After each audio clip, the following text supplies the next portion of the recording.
Big Sills. 17 days away, man. Happy Monday to you. Hope all had a great weekend. Isn't this like one of the greatest times of the year? You know, I'll tell you what I miss about the Northeast. Wildwood, Jones Beach, Montauk, Block Island. If you got some money, you can go to the Hamptons. Those are great beaches. I mean, California, the beaches, in my opinion, they're good. You can't use them so much in Northern California because it's too cold. But, man, during this Ocean City, Maryland, by the way, man, really, really great beaches. Now, I don't know. I've been told Wildwood doesn't look as good as it used to. I spent a lot of my childhood, Ocean City, Maryland, Jones Beach, and Wildwood. Nickel Beer Night, Wildwood. Those were some of the best times, man. You know, you come out of the 4th of July holiday, and we're in the middle of summer. We got the All-Star game coming around. The truly only really great All-Star game is Major League Baseball's All-Star game, okay? Really is, man. I mean, Wildwood fell off. I'm an Ocean City, Maryland guy now. Dude, I saw Jaws there when it first – Hey, Tony, I'm going to tell you how old I am. Big Sills, I'm so old. When I was a kid, Jaws like had its opening premiere, and one of the places that it opened was Ocean City, Maryland. Nobody wanted to go in the water the next day. They were so afraid what they saw. Dude, that movie, to this day, was one of the movies that you were like this. You went, am I going in the water the next day? And Ocean City's so awesome. Atlantic City's great, too. Our friends at Ocean's Casino will watch every single day. We appreciate you guys as well. Hey, the boardwalk is awesome as well. Montauk too rich for my blood, not loaded like Big Sills. No, Quan. No, man. Hey, I went up on my aunt's dime, not me. hey, dude. Not me, dude. No, man. Montauk's got great beaches, though. Really, man. Hey, Mateo, good afternoon, man. Big Sills, hope you had a great weekend. You too, man. I'm in such a good mood. Jawstruck feared me as a kid. Mateo, me too, man. I mean, dude, that's such a great Ocean City, Maryland. Dude, did they get gambling on that place? And all up and down the East Coast, those beaches are just going to be over the top. So, hey, I got a question before we get going here. How much money does Howie Roseman have right now, the GM of the Eagles? How much money does he have under the cap? Am I right that the number's like $13 million? I want to throw something out. You know, Big Sills is a big conspiracy guy. Oh, by the way, Gary Cobb 4:30 and Bobby Valentine at 5:30 or at 5:30, right? Neil says around $14 million. All right. So let me throw this out to you. 13.5, okay, Kev. So between 13 and a half and $14 million. Pretty good number, right? All right. Elaine, how are you? Would you invest in a guy like Dalvin Cook or DeAndre Hopkins if you're the Eagles? Probably not, right? But let's do this. Say the Bucs suck. Can somebody do me a favor here? Tell me what the Buccaneers' first 4 games are this year. If the Buccaneers suck, they got some good players on that team. Okay? They got some good players. Tell me what the first 3 or 4 games are with the Tampa Bay Buccaneers this year. And I don't think the Buccaneers are going to be very good. I just don't think they're going to be very good. Vikings loss. Bears win. Eagles lose. Saints lose. So they'll be 1-3 after that opening month of the season. If you're Jason Light and you're 1-3, knowing full well you're not going anywhere, even though the NFC is not packed, and they're not packed with really great teams. Then after that, you've got Lions. They'll lose that. Falcons, they'll win that. And Bills. So in theory, You could be 2-5. And you're the Bucks. You're Jason Light. You're in salary cap hell. Would you put up Mike Evans, Chris Godwin, and Devin White as trade bait for draft picks for the next April draft? Which is scaled to be, I mean, you got Joey Porter in that draft if you're the Bucks, if you want to go back and get a backer. If you're Howie, you're kind of like only $7 million off the number. Do you wait until like the 6th game of the season to see how your linebackers are doing? And if the linebackers are not performing like you hope they would, do you go get Devin White? Do you make a trade and then you try to renegotiate his contract in the offseason? And you work the Howie Roseman wonders. He's the captain of the team. He's won a Super Bowl. He's a young player, and you could have a linebacker in the middle of your defense for the next decade. Would you go after White? What's White expected to make in 2022? I know he wants to redo his contract. So is Howie waiting for some of these teams that have some pretty good players on them? Because look at the Buccaneers. Why are you going to pay Mike Evans that money? The same way Arizona's not going to pay Hopkins the $24 million that was owed to him. They weren't going to do that. He's going to make $20 million this year. Little rich.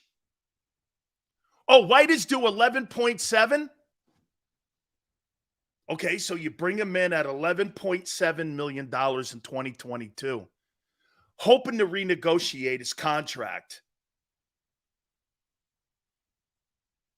In 2023, you bring him in for 11.7. Then in 2024, you hope to renegotiate his contract. Dude, $11 million for a guy that could solidify your run defense. Then you're able to put Kobe Dean outside where I think he'd be more effective. White, Dean, now you got something. So if you're the Eagles, do you wait and see how the Bucks do? Look, I don't think Mike Evans is something on the Eagle radar. I don't think Chris Godwin. But I would make this point to you. Who do you think's got more value right now in the open market? Chris Godwin or DeAndre Hopkins at 31? Who's got more value if you want to make a trade with Tampa Bay? Who would command a first-round draft choice if you traded with the Bucks right now? Right? Who could get that number? Probably Chris Godwin. So is Howie playing a little cat and mouse here? Is he kind of waiting in the wings here just to see how the Bucks, because the Bucks got a lot of talent. And I don't think they're going to go anywhere with that talent this year. I think they're going to be I think that's a 5-6 win team at most. Do you start going in and do the Bucks start selling off some of the players to get draft choices to rebuild? And Godwin's 27 years old. Evans is 29. Dude, those two guys have more value, especially Evans, than DeAndre Hopkins does. So if I'm the Jets, say, I look at Dalvin Cook more than I do DeAndre Hopkins. I look at him more, and then during the season, and I'm in a different conference, I go to Tampa Bay and go, how much for Mike Evans? So then you put Mike Evans with the Jets. I think the Bucks are sitting back, waiting to see how this, because wouldn't you wave the white flag immediately if you're Tampa Bay and you're 2-5? Wouldn't you? And if you're the Eagles and you see your run defense is not getting it done, you might not have to go for a tackle this time. You go for a linebacker. And you go for Devin White at 11.7. Hey, and some would go like this.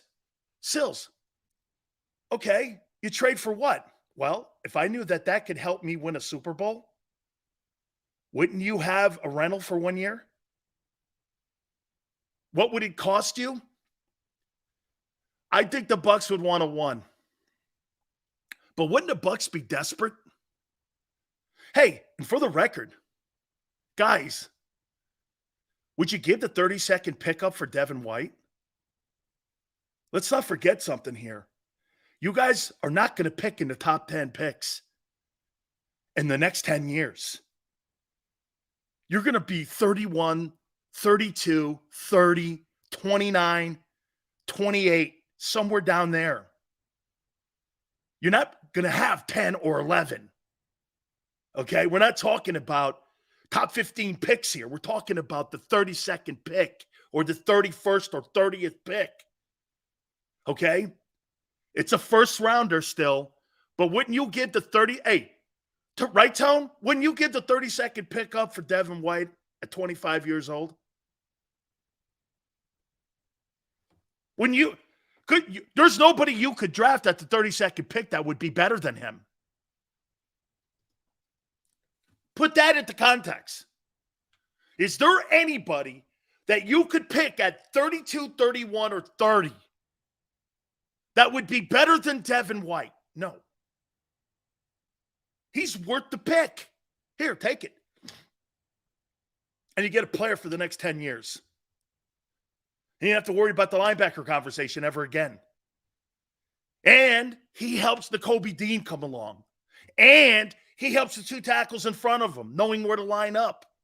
I'm not saying that Kobe's not going to be a good player here. It's just too much unknown.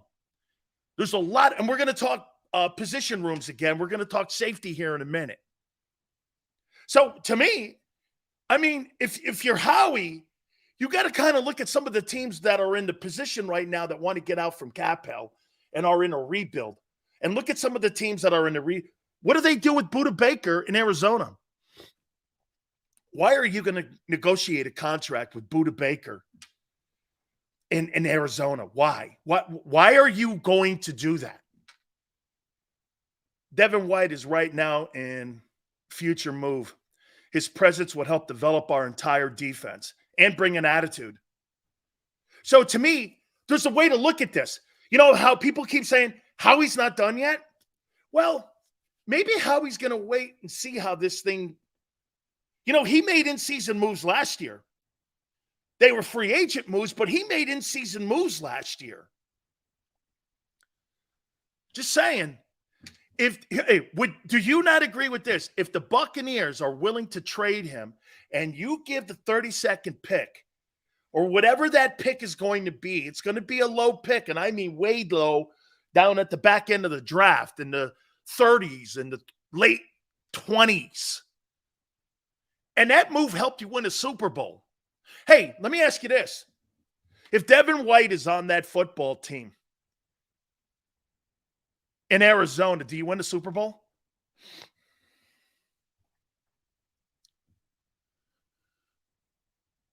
If Devin White is on the football team for the Eagles, do you win the Super Bowl?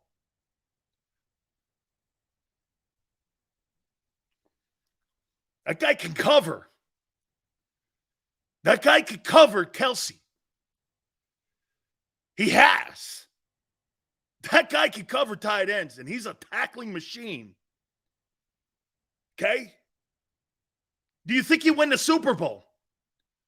Tell you what, man. That game would have been a lot interesting because I think the Eagles would have been a lot better against the run. You got a guy like that in there. It takes away play action a little bit away from Patrick Mahomes. I'll tell you what, man, that game may have been a one-pointer instead of a 4-point game. Just saying. That guy closes the gap for you even more. A quality guy going against Mahomes. and the other teams in the NFC. So I thought about this before we went on the air. Hey, so maybe Howie's not just looking at the rosters right now, but he's looking at teams that are going to be desperate for draft picks once they know the season is out of reach. You know, teams that like when you what is Denver better get out to a tough start, and they better get out to a great start. See, Arizona's got Budda Baker. The Bucs have some players. Hey, you might want to go in there and raid those teams. Okay? Right? All right. Before we get into our position rooms, I want to take a look at the Dolphins. I believe this is your Week 6 opponent. How many people believe the Dolphins are a contending team to play in the AFC Championship this year? How many people believe this? Some facts I didn't understand and didn't know and realize about the Miami Dolphins this year. It's a pretty good-looking roster here. How many people believe that this team can make it to an AFC Championship game? If Tua could stay off the stretcher, then yes. That's pretty much the signature line in this comment. If Tua is healthy. How about this? I think the Dolphins have a better roster than the Jets. Okay? Here's my take on this. And hey, and for the record, Eagles versus the Dolphins in roster, before I give you my closing take on the Dolphins. I would say this to you. Eagles are better. The quarterback's better. The coach is more involved in the play calling, so he's a play calling head coach, which means what? He's really not engaged on the defensive side. And would we not say that the structure of the Dolphins is set up the same way? Hey, Tone, is McDaniel, is that the guy? Did he come from the Rams? Did he come from the Rams, or is that the guy in Minnesota that came from the Rams? But the Dolphins are set up exactly like the Rams are right now. You got a play calling head coach. He's completely focused on that side of the ball. McDaniel came from the Niners, but I'll be honest, Sills, I'm nervous about those Dolphins receivers. They're outstanding. You're dead on. Okay? I like the head coach. And I'm going to make a comment here that's probably not going to be favorable, but Mike McDaniel was a grade up to Brian Flores. And I don't mean that in any disrespect to Brian Flores, because he completely changed the culture around in Miami. But very seldom do you get like a first-year coach that is going to be a guy who can improve it even more. Now, to be fair to Flores, he had less talented coaches around him, and he had a lot more to dig out from than what McDaniel was doing. So Brian Flores had a tougher putt, a longer putt than what McDaniel had to get this football team in the right direction. I think the Dolphins season was it was a complete reflection. It was a complete reflection of the quarterback situation that they had there this past year. McDaniels almost beat the Bills in the wild card with a third-string quarterback. He's a heck of a coach. I think Brian Flores is a heck of a coach, and I hope he gets another opportunity to be a head football coach. Frank Smith will kind of be like the pseudo OC there in Miami, but everyone knows Mike McDaniel is the play caller. Did you know that Vic Fangio is now the highest paid position coach in the National Football League? Actually, excuse me, I'll take that back. Vic Fangio is the highest paid defensive coordinator in the National Football League. They had to basically overpay him for him. You know, Fangio says that one of the reasons why he didn't go to Philadelphia was because of that whole Gannon thing. It was also over salary because the Dolphins made him the highest paid DC in the National Football League. Okay, so he's the highest paid D coordinator. So it's a half truth. He probably didn't like the way the whole thing was handled. There was probably some bad blood there at the end in how it was handled. They probably promised him the job, and Gannon was probably waffling back and forth. They never gave Vic Fangio a heads up. Something to that context. I don't know. But obviously, there was a scenario where the Dolphins had to go in and overpay. So the Miami Dolphins and Stephen Ross made Vic Fangio the highest paid defensive coordinator in the National Football League. Not that the defense was bad last year. The defense did some good things last year. They were good. They got after the quarterback. Their corners are good. And now with Ramsey back there, they've got some playmakers on that side of the ball. The Dolphins are an interesting team. They really are. And with Fangio now being brought in, there's going to be complex defensive scenarios where you're going to see multi-coverages, banjo, cover two, umbrella. You're going to see multi-stuff coming out of him. And you're probably going to get a little bit more aggressive when it comes to doing stunts, especially off the perimeter. But here, follow me here. Here's the Dolphins season a year ago. And by the way, this is the Eagles' Week 6 opponent. So you start out with 3 wins, then 3 straight losses. 5 straight wins, then 5 straight losses. This 9-8 season they had was a complete microcosm of how the quarterback situation played itself out this past year. They got no consistency in who was going to be the starter. Teddy Bridgewater, I think, didn't they move off of him? And they got the guy Mike White from the Jets, right? He's now the backup quarterback now in Miami. Bridgewater's no longer the guy. I thought Teddy did a pretty good job for them when he came in substitution. And I thought Bridgewater did a pretty good job. But the key, obviously, is like what you guys said. It's Tua.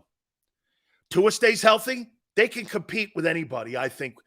And as Tone said, their wide receivers can frighten any defensive back. How many places have 2 cornerbacks that can cover? The Jets, Philadelphia, Dallas. There's very few places that have 2 quality corners, especially in today's National Football League, especially when you're talking AFC, because you put a lot of your money on the quarterback in the AFC compared to what you're doing in the NFC. You're not putting a ton of money in a lot of the quarterbacks in the NFC. If Fangio can get that defense in the top 10, the Dolphins can make it to an AFC title game. And, of course, 2 things. Top 10 defense, and Tua has to be healthy. If Tua's healthy, they'll sign him to a contract extension. I don't know what that'll look like. I don't know if they'll pay him $50. Maybe they pay him something like Daniel Jones. But if Tua could get 10, 11 wins, I don't know 10 wins gets you in the AFC picture when it comes to playoffs. I don't think 10 wins get you there. I think you're going to have to win 11 games to get home. If you win 11 games, 10 games will probably get you home in the NFC. 10 wins is not going to get you home. You could be 10-7 in the AFC and not make the playoffs. I think you could have a bunch of teams like that. Okay? G.I. Zoe goes like this. Tua is a concussion away from retirement. He's also a concussion away. Oh, how about this, G.I. Zone? He's also a non-concussion away from a contract extension. So if you want to put it in that context, you're right, but so am I. If he plays the whole season and doesn't sustain a concussion and they win 11 ball games, he'll get an extension. Tua, appreciate you coming aboard, okay? But he's got to be there. He's got to be there if he's going to be a factor. So, again, now where do they fit in the AFC East? Are they better than Miami? If Tua's healthy, are they better than the Jets? Or how about this? Are they better than the Patriots?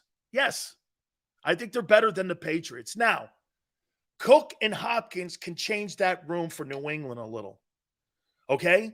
If one of those players goes to New England, that could change the room for them and make that an even more competitive AFC East. But as I've said before, I think the Patriots are the worst team in the AFC East. Not a horrible team. Between 7 and 9 wins, I could see that happening. Okay? Are the Jets there next? Or are the Dolphins? I think the Jets. I think the Dolphins are the 3rd best team in the AFC East. Okay? I do. I would say this to you. I think it's going to go like this. They're the 2nd best team, I should say. There's 4 teams. Bills, Dolphins, Jets, Patriots. That's where I see. What type of contract does Tua command knowing his injury history? Short term. How do the Dolphins protect themselves? Easy. You give them a 3-year contract and you use it against them in negotiations. Here's a 3-year contract with 2 years of guaranteed money up front. And we'll put an incentive in there. If you play 14 plus games in 2 years, then there's an automatic kicker in the deal that extends you out 3 more years. And then you move it up to $45, $55 million. Because you've got to put a health incentive in there. You've got to. I don't know how even Tua's people, because even if Tua went on the open market, nobody's going to give Tua Tagovailoa $50 million a year in a 5-year contract knowing his history of health. No one. You're not going to do that. You've got to have some protection. Or you do this. How about this? No signing bonus money, and I'll give you a 4-year contract with no money that I could be on the hook with. And no one's going to do that. So I give him a 2-year contract with a team option on what to do, because the team has to have Tua doesn't have leverage right now unless he wins. The only leverage he has in Miami is if he wins. Because if he kind of limps home 9-8 again, they're going to move off him, because that's not going to be a good sign. That meant he missed games. He was in and out of the lineup again. And look at the helter-skelter year that the Dolphins had last year. They were too good to be 9-8. They should have been an even better football team because they were so well coached. I mean, 3 straight wins, 3 straight losses. 5 straight wins, 5 straight losses. That's too inconsistent. That's because you can't build your team around a guy who you're not sure of. Okay? I mean, QB needy league, Big Sills, just takes one desperate general manager. Very true. Quan, very true. Very true. But a guy that could, and there's insurance policies, I don't know, but, then you defer the money out. I don't know. Hey, you want to hear something? Hey, Tone, you want to hear a prediction? Guys, I think Kyler Murray's in Miami after this year. I think Arizona sends him to Miami. Okay? Because that's the kind of style of quarterback they want. They couldn't get Lamar. I think they get Kyler Murray down to Miami, and they move off of Tua. And Arizona gets an opportunity at getting one of those quarterbacks coming up again in the draft. If things go to hell in Miami and Tua's hurt, I could see Kyler Murray in Miami. There's too much talent down there. And you got all that talent down there, and Murray's not going anywhere in Arizona. What are you doing with him in Arizona? Then you got to restructure contracts of Tyreek Hill and such. But, dude, I think Kyler Murray, this is his last year in Arizona. I think the Bidwells don't like the deal they gave him. Hey, anytime that you have to put a study hall clause in a guy's contract, you're not sold he's vested in the game. If I had to put a contract in front of you, and I wasn't sure you were going to come to work every day, you're not the guy I want to give a contract to. The least things that I could count on is that you show up and punch your time clock, no? Think about that. Arizona can't even count on Kyler Murray putting his time card in. That's not something you give a guy $46.1 million to. It just doesn't make sense. You gave the guy all the money, and then you put that in his contract that he had to have like a study hall clause in it. You're not even sure he's going to punch his damn work card, going to work every day. That's not a sign. Okay?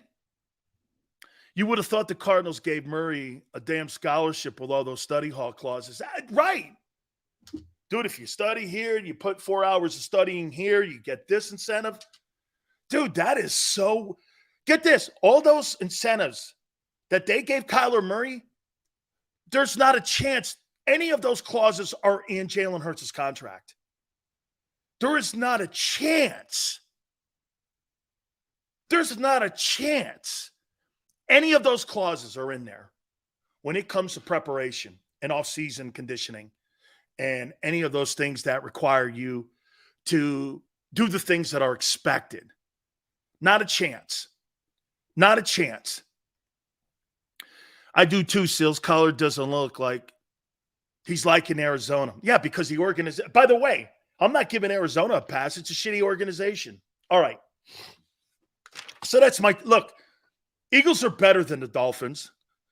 The Dolphins, hey, and I've told you this before. If the Eagles were in the AFC, they'd still be the second best team in the NFL. Okay? They'd still be, just because you have shitty teams in the NFC doesn't mean that you're a diminished product. You'd still be the second best team in the league. That's the strength of where you are as a team and a unit. Because watch this. The Dallas Cowboys are probably the third best team in the NFC, right? You know what they would be if they were in the AFC? 10th? 12th? Somewhere down there? 12th? They wouldn't be up there. The Niners? Dude, the Niners are not going to go into a game with Patrick Mahomes with Sam Darnold as quarterback and beat them. You're not beating Joe Burrow or Lamar Jackson with Sam Darnold. You're not. Okay? I'm not sure you're beating them with Brock Purdy. You're not going into games like that with Sam Darnold, even with all that talent, and beating Buffalo. It's just not happening. Okay? That's just not happening. Okay. So the Eagles are a better team and should win this game in week 6. All right. We're going to look at position rooms now. And we're going to look at the safety position.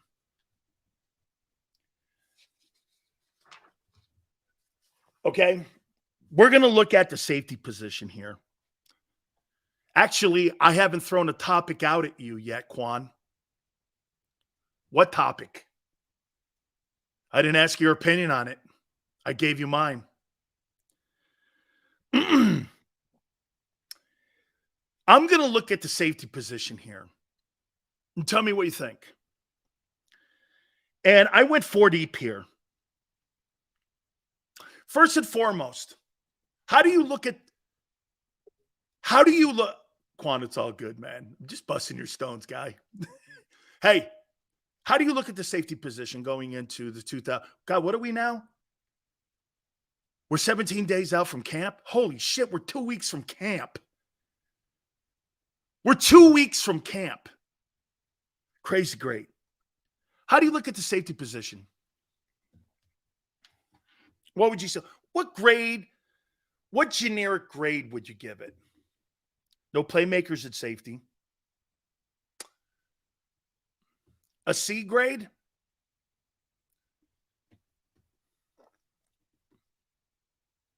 No, James, it's not as bad as you think. If you notice, I started with the weaknesses in the position rooms. I went D tackle, linebacker. We went right up the heart of the defense here. Average maybe a B, C plus. You guys are kind of where I'm at. I don't think B, but I think you're B minus, C plus. That's kind of where I'm at. Okay, here. Let's start with Reed Blankenship. And I want to tell you guys what I did over the weekend. I talked to an NFL scout. Okay, I'll tell you. I talked to Kevin Colbert, who's now an advisor. He's an advisor for the Steelers. He's no longer the general manager. And I asked him to give his assessment. And I put my spin on him. And so I took what he said about the Eagles safeties. And this is what we both came to an agreement. You know this. Kevin Colbert's been on this program numerous times. It's not something we made up. When he was GM of the Steelers, he comes on this program numerous times. So this is kind of what we said about your players. And it was better than I thought. Okay? Read Blankenship. Here's the takeaways that both Kevin Colbert and myself had with him.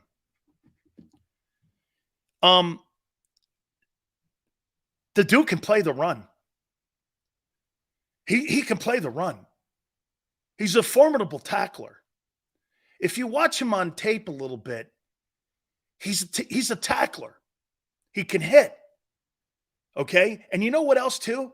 He's not confused on multiple schemes when you're doing crossing routes in the secondary. Like what that means is Reed Blankenship doesn't really bite on he doesn't bite on the decoy. See, what a lot of teams will do is throw decoys at you. He's pretty smart back there, actually. Okay? He's pretty good back there. He's a free safety. And he doesn't have false steps. So he's not fooled a lot. That's a key, playing that position. He's not the most athletic guy, though. And his speed is not the best. I would give it average for playing safety. He's not the most athletic guy, and he's not the fastest guy. And that's why he can't bite on false steps, and he can't bite on decoy. He's got to be precise, and he does. Okay? So he's not the most athletic guy. And again, the speed factor, sometimes he gets caught chasing. Okay? Look, he's not a bad player. If you put some of the free safeties out there and go, is he bad? You can't say yes, because that's not fair. Okay? And if I'm not mistaken, Tone, correct me if I'm wrong, this guy wasn't drafted. Reed Blankenship wasn't drafted.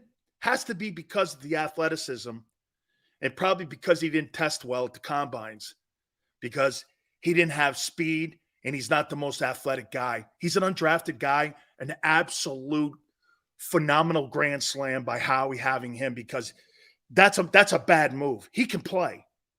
He can play in the NFL. Okay? And he's a starter in the NFL, and he was undrafted. Damn good evaluation by Howie. You know, I'll tell you something. TJ Edwards and this guy right here, he's kind of like the TJ Edwards of the safety position. And he's getting better. Give him more reps. Let's see what he does. But he's got to improve his speed. I don't know you can do that. But, you know, he's got to work on his athleticism, picking his feet up a little more. But he's not a bad player. You know, if you listen to the other general managers in the league talk about him, they'll call this a miss, that they missed him because he was undrafted. Anytime you get an undrafted guy starting in your group and you're the second best team in the National Football League and you're one of the favorites to win the Super Bowl, there's a problem in your recruiting room, especially in a position like this, that people, now again, you know, is he your traditional safety that's played in Philly? No, but in this scheme that they keep under everything underneath, I don't think he's a detriment back there. That's right, Quan. That's probably he's a pro. He's a solid player back there. He's okay. Look, how about this? I am totally okay with him back there. Yeah, he lacks speed, but he's a heady player, a really strong tackler, to say the least. He was fair when he had to hold down when CJ was. Dude, I'm telling you, he's a good player. He's better than I thought. And his reputation around the league is higher than you think. I'll tell you this. The NFL has a higher opinion of Reed Blankenship than the media does and the fans in Philly. Okay? Because I had the same opinion you had of him. I totally had the same opinion you had. I was like, well, you know, he's not like, you know, very athletic and he's not fast. And you know what? You know what Kevin Colbert said? He goes, yeah, but those were the same things they said about Cam Chancellor when he came out. Said he wasn't very quick, but he was a hitter, and he was a tackler, and he was headsy. I'm not comparing him to the type of player Cam Chancellor was, because to me, Cam Chancellor was an awesome player. I think he was a 4th or 5th round draft choice. Carroll got him in the middle rounds. Okay? That was a great sign. A great sign by Seattle. That's another one of the pieces that Pete brought in. That whole Legion of Boom was built on guys who weren't first-round draft choices. Michael Bennett, Cam Chancellor, all them guys, man, that were brought in. He ended up finding in latter rounds or made trades for. So he's a contact player. And better than get this, the evaluation of him is better than I thought. Terrell Edmonds. Strong safety. Kevin Colbert worked with him. That's why we talked to him.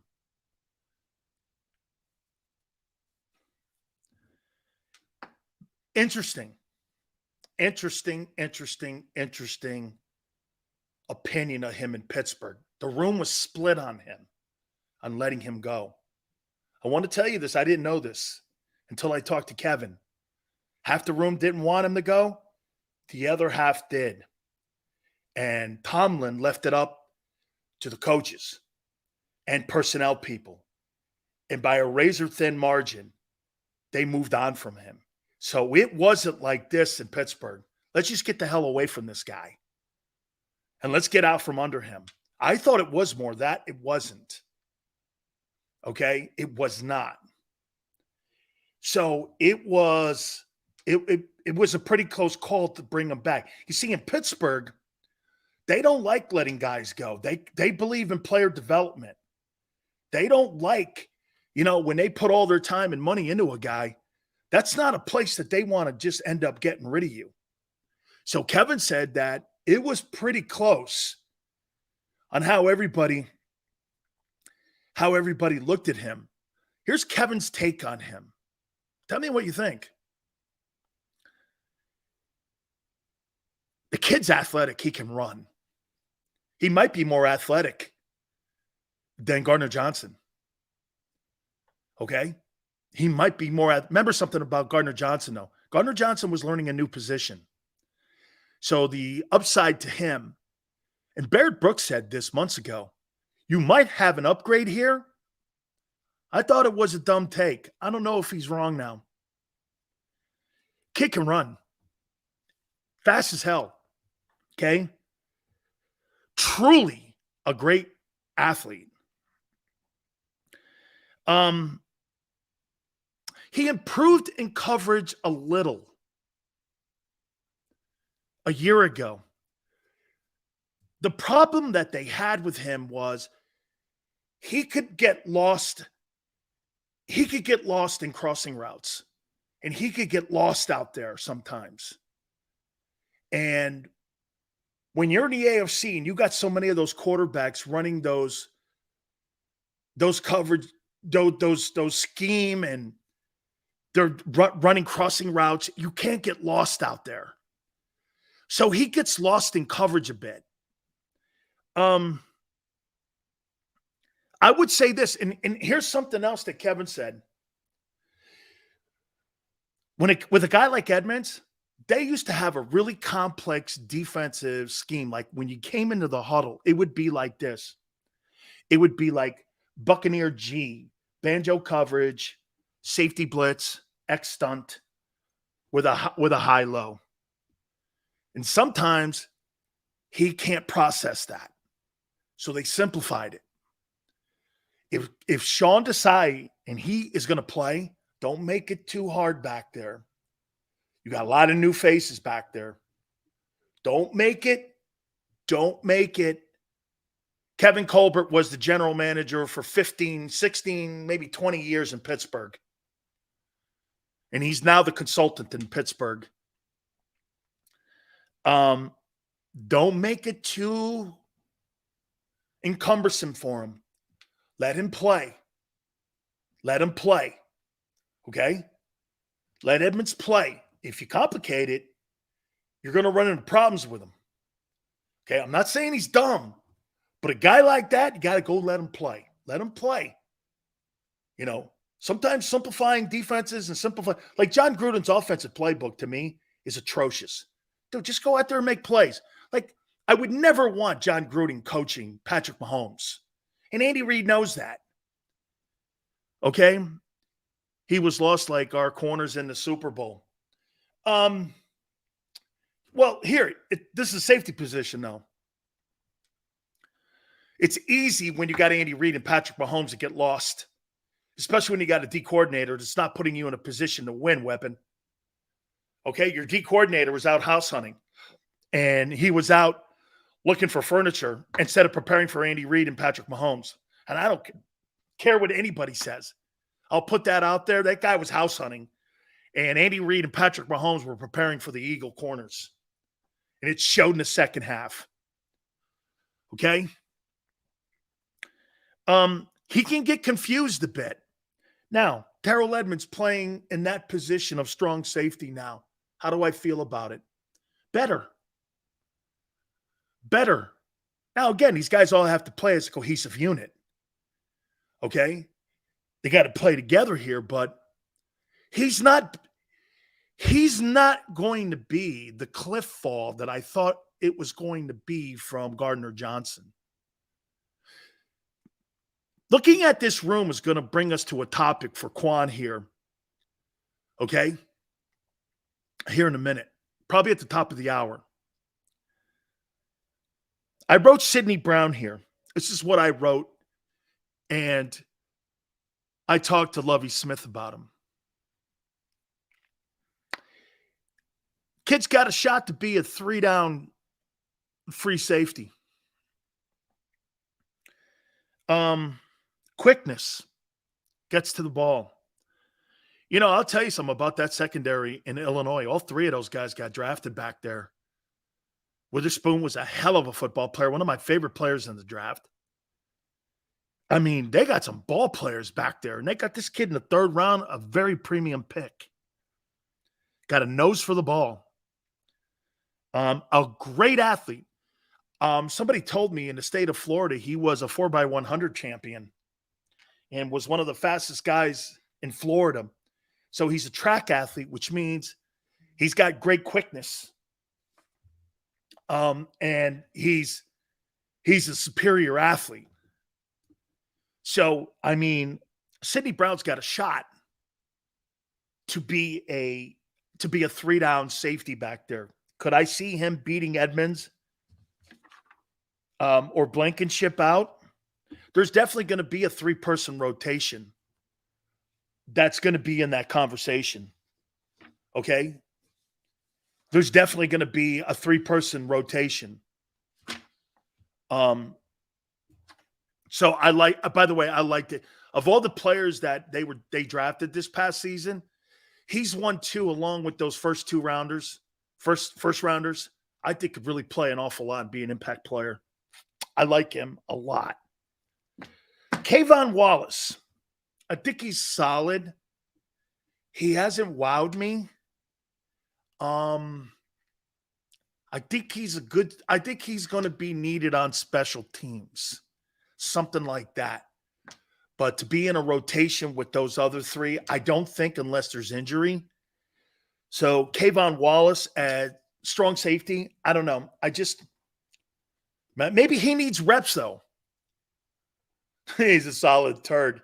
Maybe he needs reps. I don't know. But so far with him, I really haven't seen anything where it makes me go like this. Yeah, he's an integral part of what they're going to do with safety. So overall, the safety position, I asked Kevin Colbert his opinion. He goes, inexperienced, new faces, don't complicate, new coordinator. There's a lot of blinking lights here, especially at the heart of the defense. And you land here at the safety position. They're talented enough. Okay? They're talented enough. But give them reps. You see, I think they need one really big star player, linebacker or safety. Now, could Brown turn out to be a star player? Yes. Personally, I think the weight of the defense is on Dean. If Dean doesn't show up in the first month of the season, the whole house of cards falls in. He's got to be great because he's the quarterback. It would be like Jalen Hurts not playing well. He's got to be. Okay? And Quan, that's why we kind of started it out where Howie was in free agency. Who would help the team out more? Budda Baker or Devin White? Budda's going to command $20 million. Nobody's going to pay a safety $20 million, especially after what we saw in this last free agency market. Nobody. What did the kid Bates get from Atlanta?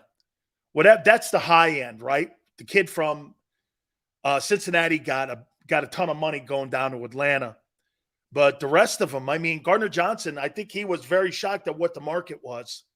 And the market wasn't really – nobody's doing a Jamal Adams deal where you're going to pay a safety $20 million. That was a one of. How many first-round draft choices, too, did Seattle have to give up to get Jamal Adams from the Jets? 3 ones or something like that and pay him 20? That's not going to work, man. Nobody's going to give Baker $20 million. I don't give a shit what you think because that position's not commanding it. Now, do I think Devin White could get $20 million from somebody next year in the open season after free agency, March 17th of 2024? If you gave Roquan Smith that money, I think you could probably give it to him. He's a 25-year-old kid, captain of a Super Bowl defensive football team, and he's good. So could he command that? He probably will command that. Bates got 16. That's probably, in my opinion, Mateo, the high end. But here, ask yourself this.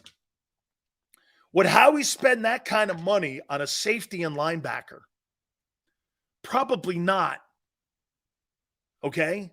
But if I had to spend my money, I'm not going to spend my money on a safety. I'm going to spend it at corner. And if I could get a linebacker like White at 11.7 for 1 year and prorate it out for the rest of the year, I mean, hey, I would even make this deal. How about doing it this way, Tone? You go to the Buccaneers and say, you pick up 50% of the contract this year. We'll give you the 32nd pick in the draft. And it'll be contingent on what he does in free agency. And get this, if he goes to free agency, the following year, you get a compensation pick from him. Remember, they're protected now for these 1-year deals now and compensation picks. You'll probably get a second or third rounder if White goes into free agency. Think of that. You get if White becomes a free agent, you make the move after 5 weeks into the season. The Bucs are 2-5 after 7 games. You tell the Bucs to pick up like the Quinn deal. You send the first round 32nd pick. That guy helps you win a Super Bowl. And if you're not able to re-sign him, you get a second-round draft choice from him. You're not going to be high and dry if that guy goes into free agency and signs with somebody else. Okay? You're not. You're not high and dry any longer. You don't lose anything. Get this. So you pick up a second-round pick. And you know whose second-round pick you pick up?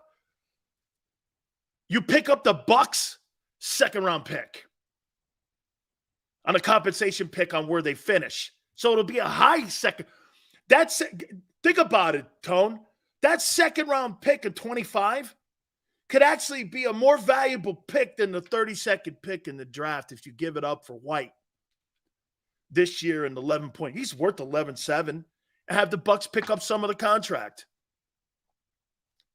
Hey, that's the compensation. You pick up 30% of the contract. We'll give you the 32nd pick. You give us Devin White. You put him right in the middle of your defense, and you go on the rest of the year. See, the Buccaneers, in my opinion, are the team to watch. That's a team that's got like Mike Evans and Chris Godwin and other dudes on that ball team.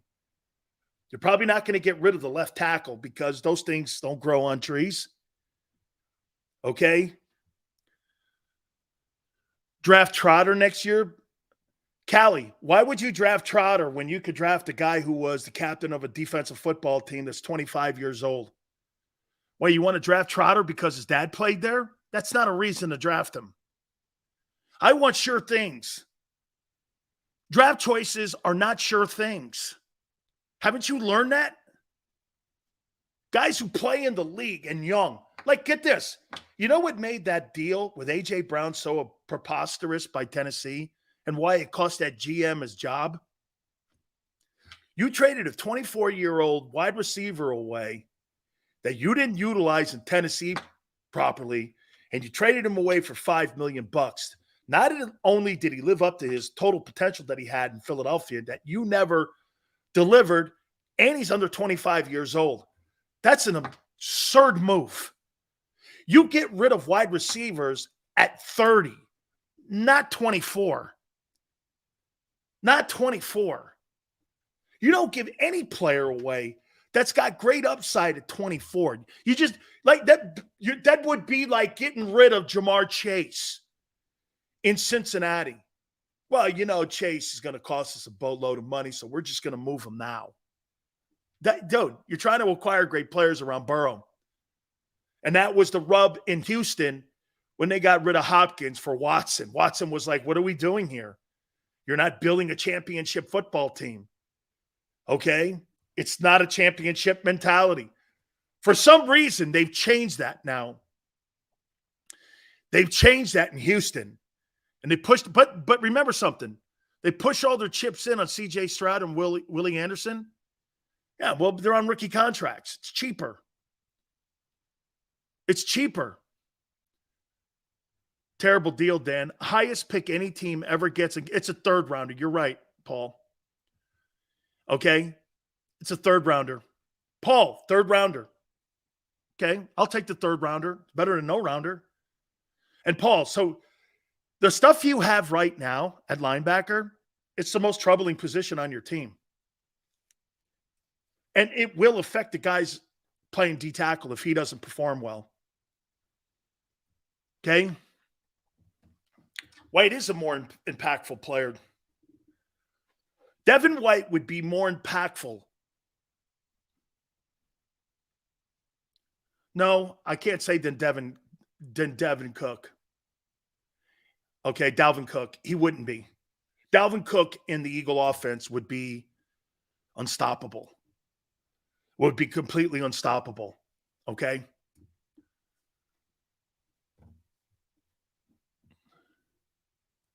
You know, Twiz, I would say this. The safety position needs reps. And you're not going to get that in exhibition football. D-tackle needs reps, and the linebackers need reps. So you're here. This is all I'll say about your defense. And we're going to ask a question at the top of the hour. Okay?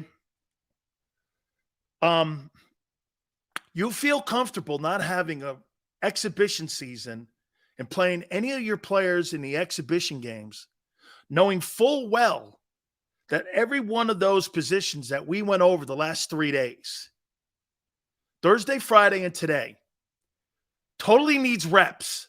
You feel comfortable with no reps and walking around with helmets and shorts that when you line up against New England, you're going to be ready to go. Not practicing game tempo, even nothing. You think you're going to be with controlled scrimmages. You see the difference that you had last year?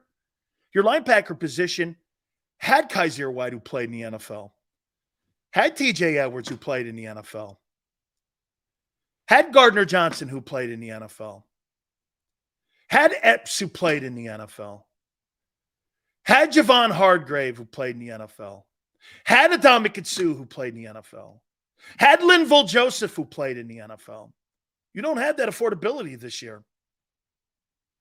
You don't. Jalen Carter never played a snap. Jordan Davis, limited snaps. Nakobe Dean, limited snaps. Sidney Brown, no snaps.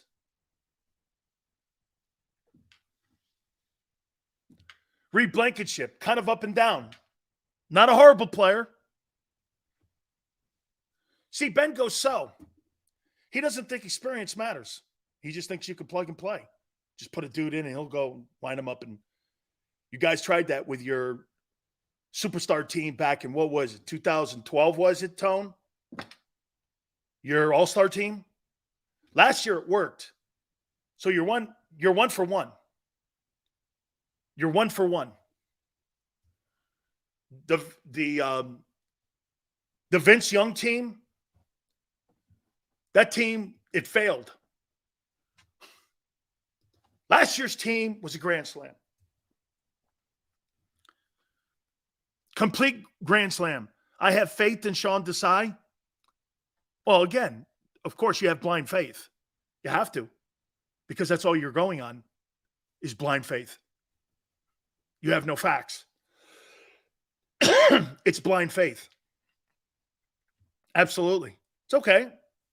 It's okay to have positive mental attitudes towards people that you think deserve an opportunity to be in this position. There's a reason that Sean, by the way, it's not a rip.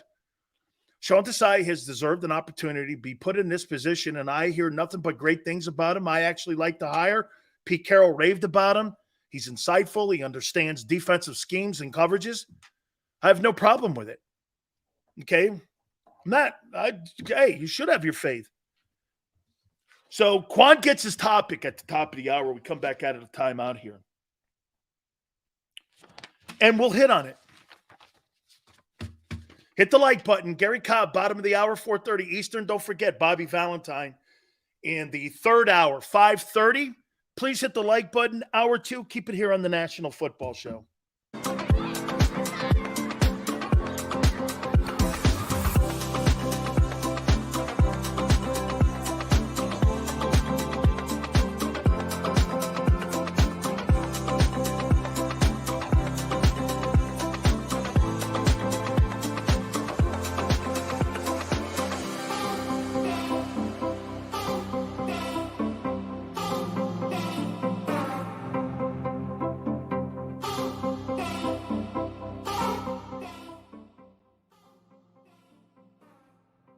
Heading down the shore, have a ball once more. Here, imaginations run wild and time stands still. Because here, you can find the best of the Jersey Shore, all on one 5-mile island. So leave the old you behind and get lost in the woods. Wild, wild, wild wood days.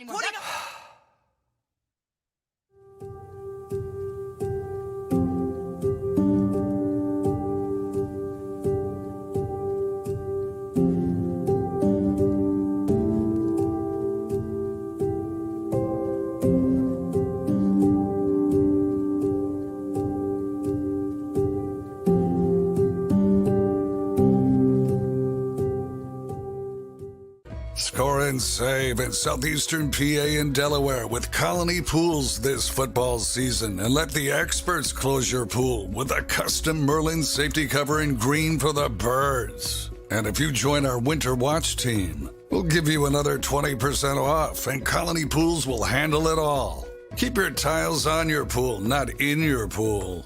Fly with Colony right now, Birds fans. Visit flywithcolony.com.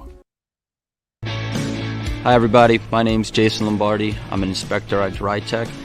At DryTech we offer 3 major services, the first one being basement waterproofing, The second service we offer is foundation and structural repairs. And then the third service that we offer is mold remediation.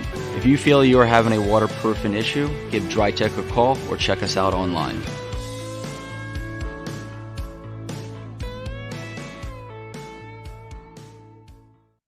EAGLES, Eagles.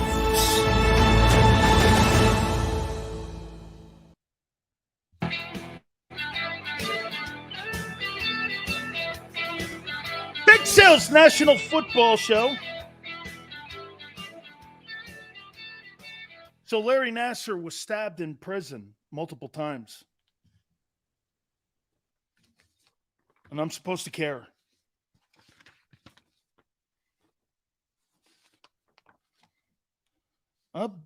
Bad things happen to bad people, guy.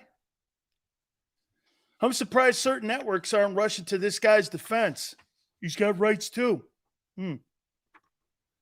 What rights did those gymnast girls have? 12 years old, 11 years old. I'm supposed to feel sorry for a guy who molested children? Bad people, man. Deserve bad things happen to them. And ending people's dreams like that? Or polluting them? I don't know what you expect from me. Somebody asked me, isn't that sad? I'm like, sad for what? You mean the girls? They have to relive that? Guy's an animal. Justice. I say justice. I say justice.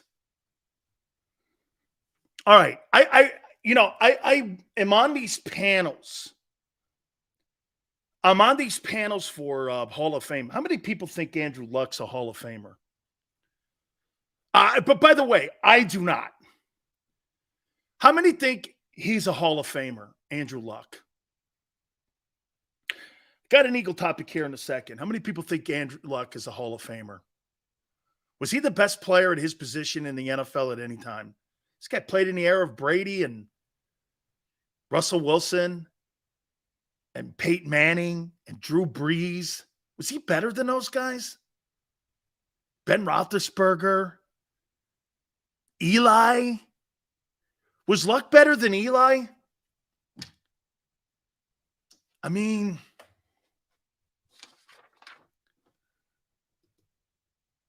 Luck is not a Hall of Famer at all.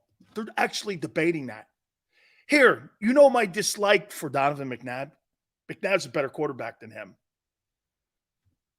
I didn't say better talent. McNabb's better than Andrew Luck. He's better. Played longer. Was in more championship games. Got to the Super Bowl. He's had a better career. They're debating that. Is Andrew Luck a Hall of Famer? And I'm like, I heard Colin Cowherd debating that. And if you're debating that, you first have to start with McNabb. Because McNabb is in that land of I'm kind of there, but not really. You know? McNabb is more of a Hall of Famer than what Andrew Luck is. And if you're giving me those two guys, I would go like this. I don't think that's close, actually. Okay? That's right. Talent alone doesn't get you into the Hall of Fame. Talent alone doesn't also put you as a distinction of being the best player at your position. Brady's not the greatest athlete or the greatest passer of the football in the history of the NFL. But he's the most winningest quarterback, and he is the most accomplished quarterback. And to me, that's what makes you legendary. It's not your athleticism. It's your accomplishments. Athleticism is overrated. Accomplishments are who you are.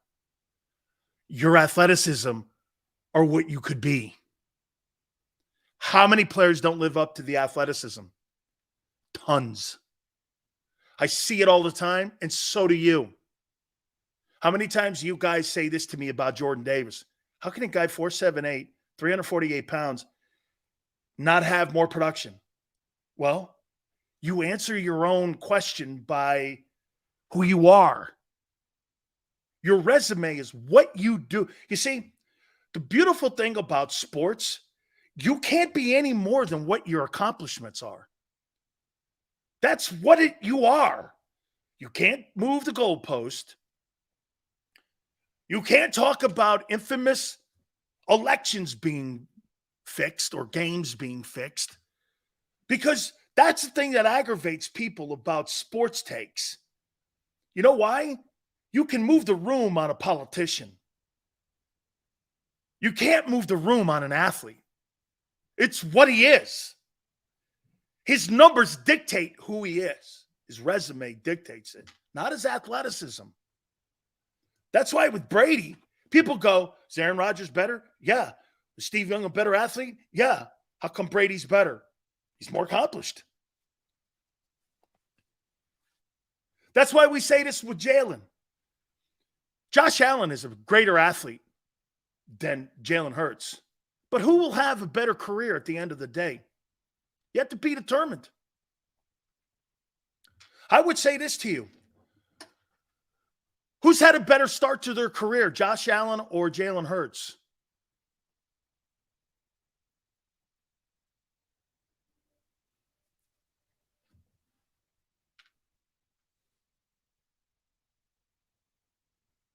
I can't believe I'm even thinking about it.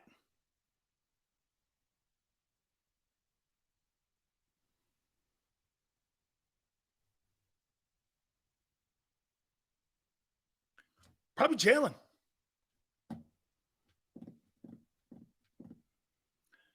Neil goes defined by what? Your resume. You're defined by your resume. I'm not defining it by my opinion. I'm defining it by what you've done. I'm not hollering at you too, Neil. Okay? I define people who and what they accomplish. That's who you are. Most of the time, people forecast what they hope they'll see. I don't do that. This is who Jalen Hurts is on July 10th. He's trending up. But I'm with everybody else. Unlike some of your homers in Philly, he's trending. He's showing signs of being a dominant player in the league, but he's not an elite guy yet because he's only been in the league for such a short period of time. And some of you take that as an insult. That's not an insult. That's what the resume says. It's not an insult. It's who he is, which means this. There's just not a large sample size on him yet. That's all. That's not bad or good or anything. It's where you are right now in your career. No one's throwing shade here. Some people take that as shade because what they want to do is they want to crown somebody before their resume says it's time to crown them. It's not time to crown them yet. Like it's not time to crown Josh Allen or Justin Herbert. Now, Lamar Jackson, as I've said before, and I'll continue to say this, he's more accomplished, but there's more of a sample size for him. There's just more of a sample size. It's okay. 2023, as we've said in the past, is going to really tell us a lot here. I get two more questions here before we get to the Eagle topic here. You think Belichick gets the 31 wins in the all-time regular season coaching number that Don Shula holds? I think it's like 340-something. You think he gets the 31 wins? That Patriot team this year be lucky to win 7 games. 7 games next year. That's 21. He's still 10 wins away. That's 4 years minimum. 4 into the 4th year. They haven't won a playoff game in 4 years. Think of that. 4 years the Patriots haven't won a playoff game. So you're going to go another 4 years? You're going to go a full decade not winning a playoff game so Belichick could get 31 wins? Boy, man, That's got to eventually sit there with Bob Kraft and go, how important is that number? Has Bill done enough here for me to have a full 10 years almost of losing? That's a tough one. Look, they ran Jimmy Johnson, ran Tom Landry out. Jimmy Johnson ran Don Shula out. All these great coaches got ushered out and were unceremoniously fired. Usually doesn't end well for those really great coaches. You don't get to call your shot. I'm calling it a career. Most of the time, you get the all-time winningest coach in NFL history. Don Shula was forced into retirement by Wayne Huizenga. Okay? Got forced into retirement. Jerry Jones forced Tom Landry into retirement. So when you say, not everybody's George Halas who owns the team. Just saying here, 31 wins, 4 more years of losing. If Mac Jones doesn't put 10 wins up this year, there's not a chance in hell. I think the Patriots sit around for the next 4 years waiting for Bill to win 7 games a year so he can get 31 more wins. That's not how Robert Kraft runs that organization. And that's when I see Mike Vrabel taking over. Mike Vrabel will be the coach in New England, in my opinion, one day. I think that thing's running out of gas. It's okay, though. Well, hey, Bill, you know what's crazy about this? His ego is keeping him in this, isn't it? He's 71 years old. Don't you say this eventually? Bill, why? I know you love it, but why? This is your ego. What do they say about people that stay too long? In the end, you'll be reviled. In the end, you become the villain. That's kind of what's happening here. He's staying too long. Dude, Seinfeld said it great, He could have got $150 million for 1 year, they said, from Grant Tinker or from Littlefield or somebody at NBC. They offered him millions. And he goes, I always wanted the audience wanting just a little bit more. And that's why those reruns are so great in syndication and why he makes $110 million now a year. Sometimes you just got to get out.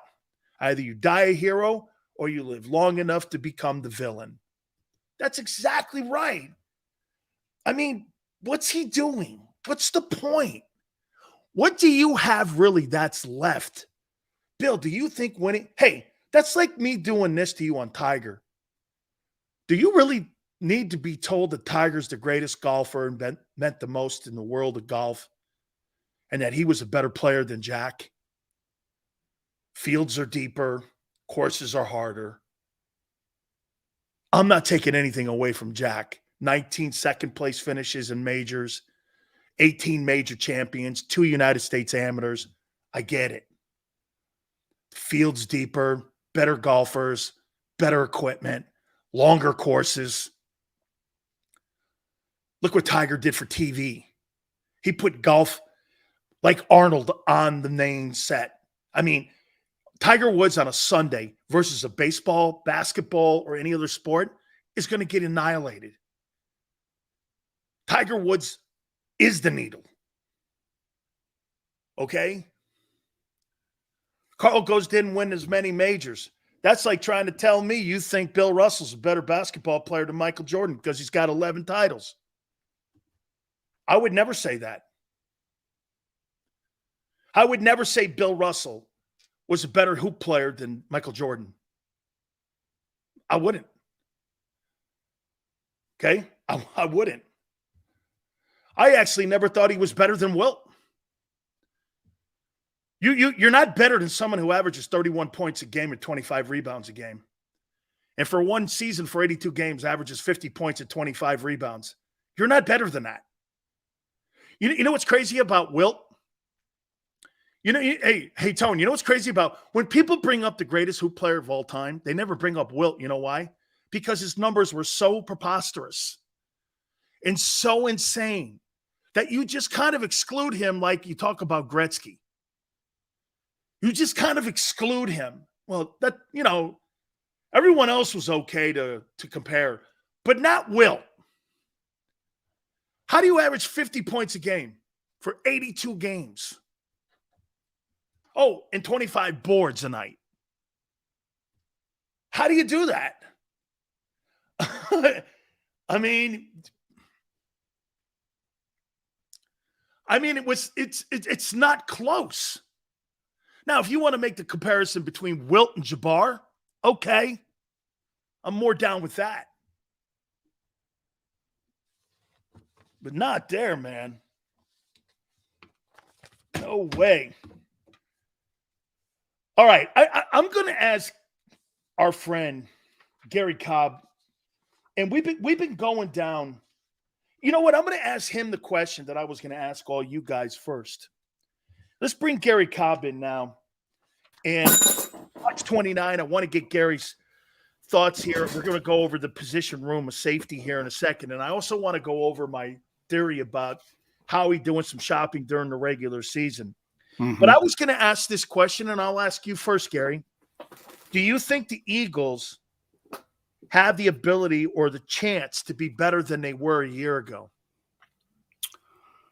Yeah, well, I think, offensively, of course, they're going to be playing together, this whole group playing together again. So I definitely think the offense has room to be even better, which is amazing to say. I think that the offense is the strength of the team because they had the less losses. I mean, they lost, of course, Miles Sanders is not there, but, you see who they replace him with.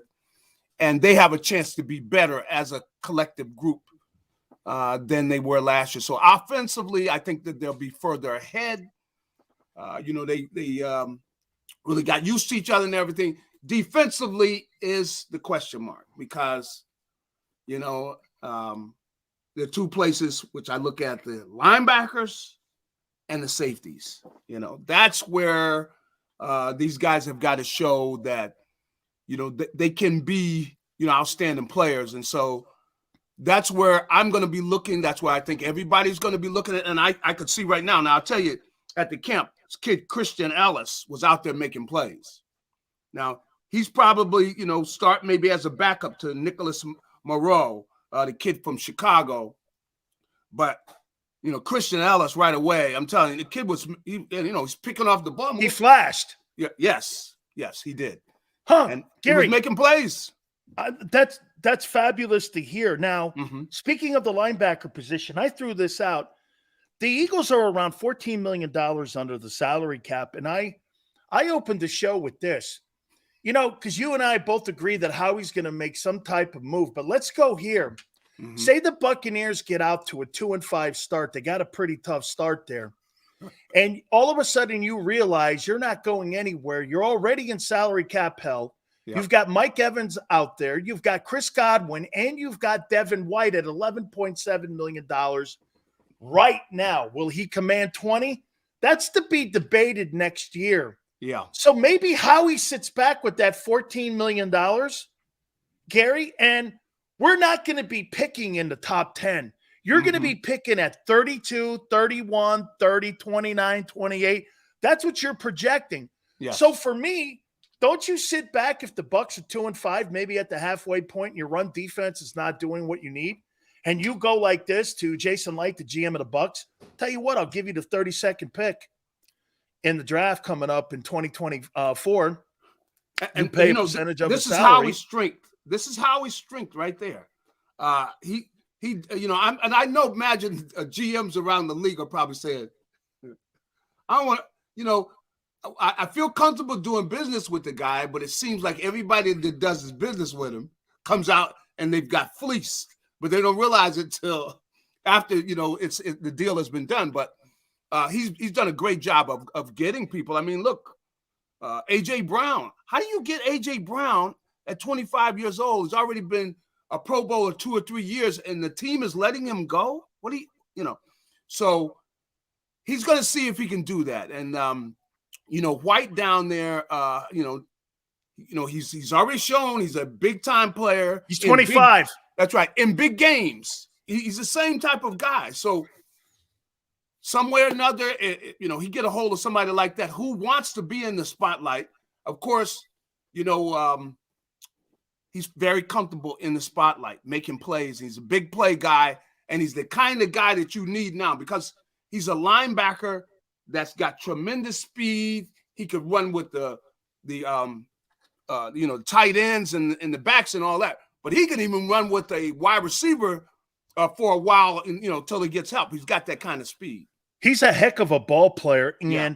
I would think if the Bucs, especially if they get out and on a bad note here, It would make Evans, sense you're for not them. going to pay a guy $20 million just to stay in Tampa to win 5 ball games. That's right. So maybe Howie sits back and, like you said, maybe this goes into the season, and especially with the weak NFC, maybe you can weather it, and then you see a team that becomes desperate because, like you said, Gary, this is what this guy's strength is making these type of deals like this to improve your football team. And I wouldn't have a problem going like this. Here's a 30-second pick for a guy that can help me win the Super Bowl, and then we'll worry about doing a contract March of 2024. That's right. That's right. That's the kind of thing you do. And, you're going to get into the ear of that GM. You're talking to, his agent and everything. It's a deal that he wants to be playing in front of the nation. Tampa Bay starts out slow. They're not going to be on the tube. Nobody cares what's going on. And he's like, he's in the darkness, and he definitely wants to be shining with the bright lights on him and everything. So, he would like to come here. So the Bucs are going to want to get picks. Yeah. And they want picks because it's, their time is not now. Their time is in the future. That's right. They're just thinking picks it really fits them more than a guy that can play right now. That's just going to be wasted. His talent is wasted. And think of this, Gary. Yeah. Even if he moves on, then the following year in 2025, you get a 3rd-round comp pick if he goes into free agency. Mm-hmm. So you really don't lose anything in the process, and you gain a great player for a championship run. Correct. I talked about the safety room in the first hour, and I want to throw these at you here. Mm-hmm. I talked to Kevin Colbert, and I asked him he's the former general manager of the Steelers. And I asked him what he thought of Reed Blankenship, and this is what he said. He can play the run. He's a hitter. Yeah. He doesn't get fooled in the secondary too much when it comes to disguised coverages. He's got a nose for the ball. Mm-hmm. He's a technically sound tackler. The only problem and why he probably didn't get drafted is because he's not the most athletic guy and he's not the fastest guy. Is that a fair evaluation? That's not a horrible one because he doesn't bite on decoys. He doesn't make false steps back there. Sounds to me like a solid guy that just needs reps. Well, he really did a good job last year, Especially Gardner Johnson got hurt. Yeah. And so he stepped in there and he's fundamentally sound. He's not a burner. But safeties like that have done well in the league because they know they've got to put in the work. That means they got to know when the formation is, what do they do out of this formation? What is this team going to be doing? They can't just be playing on athletic ability. And really, in the NFL, you're not supposed to be out there just playing on athletic ability because over time, it's going to cost you. You got to do your homework. And here's a kid, he knows he's got to do his homework. He's got to know what do these guys like doing? When do they like to do it? You got to have a good idea about what they're doing route-wise and everything. But he showed us last year that I think he showed that he's capable of playing on this level. He's capable of being a very solid, and he's going to take advantage of things and come down with some big plays for you, because he got his hands on the ball. I got to admit, he came with a pick. I guess it was against Rodgers. I think it was Aaron Rodgers. He got a pick, and so he does a great job with disguising. He knows how important it is that these quarterbacks are reading what they're doing because most of the time they're reading those safeties. That's what they're trying to figure out where that coverage is. And so if you cannot, you can disguise long enough, you're going to make everybody better because he's a pretty headsy player. Yes, he is. That's his strength. That's his strength because he's had to do that. He had to have the blazing speed and everything. So I think it's going to be fine. You know, I think if anything, I expect him to be a big plus for the Birds this year, to where they're pleasantly surprised to see how well he plays. You know, how about this one here? Get this, and I think you're going to feel better about Terrell Edmonds because before Kevin Colbert stepped down as general manager, he was the GM all the way up until the draft, and they had to decide on Edmonds. And he said the room was split, coaches and personnel-wise, on whether or not to bring him back. So it wasn't like this, hey, let's just get rid of the kid, because people in Pittsburgh, they like player development, and they want you to get 2 and 3 contracts in Pittsburgh because they don't believe in spending money and coaching and then letting you go. That's not what they do there. There's a culture there. This is what he said about him. It's as athletic as ever, can run. Improved a little bit, and this is where they a lot of the room lost him a little bit, was that his ability to get better in coverage wasn't coming along, where he can get lost sometimes in coverage back there, and he can get lost. And he also said this: don't make your defense too complex, because if it's too wordy, he kind of gets a little bit lost also in that. You want to simplify it, so they simplified the secondary, and that's another reason why they kind of moved on. But he said he's a heck of a ball player, so if you're able to use him right, and Gary, I learned this about Hassan Reddick. Yeah. The defenses in Arizona and Carolina had a lot of words in it, and that was a real complex. Well, when they simplified it in Philly, and they got those 2 DTs, Reddick took off. So maybe that's how they see Terrell Edmonds here, and he could be kind of like, because you know what, to me, he looks like a strong safety version of TJ Edwards, kind of, in a way. Well, that's what we're going to find out. And it's going to be interesting to see how to utilize him. Now, the other thing is, I know we're talking about, Blankenship and Edmonds and everything, but, the kid Sidney Brown, that they drafted, we're going to see what he does, whether he pushes these guys, because, he might have more athletic ability than them. He might have, the speed and size and everything, but I'm going to be interested to see how does the defensive coordinator, how does he integrate these guys? Are they going to come out and show everybody everything in the book? Or is he going to come out and gradually work these guys into where he's making it simple and everything? So it's going to be interesting to see how this whole thing plays out. And, of course, they're going to be, doing what Nick Sirianni wants them to do, which is not give up big plays.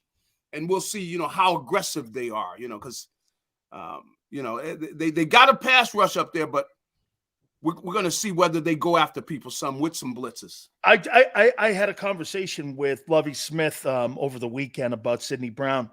I'll tell you one thing about that Illinois secondary. Almost every one of those guys was drafted in the top 3 rounds. I mean, he got some players there for the new coach that's down there now. And I'll tell you what, he said this about him. He's got a shot to be a 3-down safety. He's got amazing quickness. He's got a nose for the ball. And I didn't realize this, but he was a 4x100 kid in the state of Florida. And he was a state champion in the 4x100. So you're talking about a kid who's, like you were saying, he's quick twitch. He's an athlete. That's right. Well, he's got he just needs reps, right? That's right. He's got that kind of speed in the see. How fast does he come along? See, because he's going to be pushing and putting some things on there to where they're going to say, well, we got to let him on the field, So, and he's got a chance to get in there on dime and all these different things. So, will they use him in a specified way? Will they use him to where they figure, well, he's got to get in. If we got to have one of these guys play man to man, we want him playing man to man on that 4th wideout or something, So it'll be interesting to see how that works out and how they utilize him. And here in Philly, they're going to be talking. It's going to be a lot of yapping. So if anybody has a good game, they're going to be talking about how they played, or if they have a bad game, the pressure is going to be on there back in that defensive secondary. That's probably where there's going to be a lot of people looking, and at the linebacker position. What there's do you going think to be a lot of talk. is a bigger question mark? The personnel on defense or the coordinator on defense? I probably would say the coordinator, initially, everybody's going to be looking at him because whatever they do, they're saying, well, this is a place where we made a change, So the pressure is going to be on him early, I think. As the season goes along, then they'll get more chance to look at the linebackers and the safeties because that's where they've made the changes. They didn't make changes really.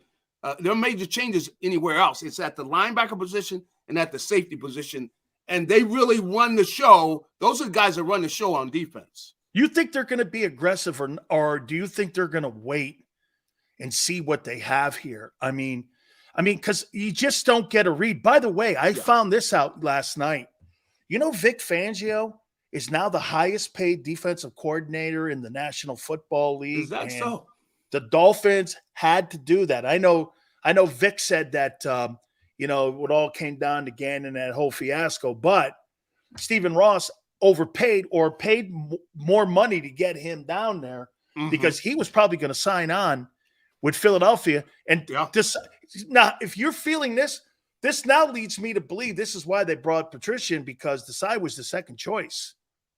Do you agree that Sean Desai was the second choice and coordinator now, knowing full well that Vic Fangio, the Dolphins overpaid to get him, and they brought Matt Patricia in? So, Gary, it kind of looks like, are they sold one? You think the Eagles are 100% sold on Sean Desai? I think I agree with what you said about the fact that he might have been the second choice. See, I agree with you there, and with the fact that Fangio was involved with already involved with what they were doing, so that's not really a stretch to see that. So it's going to be interesting to see how that plays out, and he's got pressure on him. There's no doubt about it. He got to know that he's got to deliver because, I think that they expect big things. This team is not expecting to, just fade away. They expect to be in the dance. I think they expect to be going back. I really do. Two last questions for you. Yeah. What's Brian Johnson's number one job this year as offensive coordinator with the Eagles? I think the big thing that he's got to do is, you want to spread the ball around. You got to, get everybody involved. I think that's the major thing, is try to keep everybody happy. But he's going to be on the attack right away. They go after people. They're going to be playing in this way. Nick Sirianni likes to play. We're jumping out to a lead, and then we're going to run the ball later on. But we're jumping out. We're coming out. We're going to attack you before you even get off the bus. That's the way he likes to play. So they're going to be throwing the ball. They got all these weapons. So it's a matter of him keeping everybody happy. That's going to be the thing, because these guys want the ball. Last year, AJ Brown, you can see he's capable of saying, "Hey, man, you guys forget I'm here.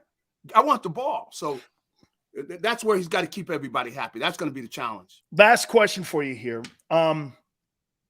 Dak just had a birthday the other day. You think Dak's the answer in Dallas, or do you think he's the problem in Dallas? I think Dak is, he's especially when he came on, when he got there early in his career and everything, and he was a surprise. But I think he's been a disappointment. He hasn't been able to take them up to the next level. So, he's been a disappointment, and I think he's circled right now. And if he doesn't have a big year, I don't think he's going to be there next year. I'll tell you that right away.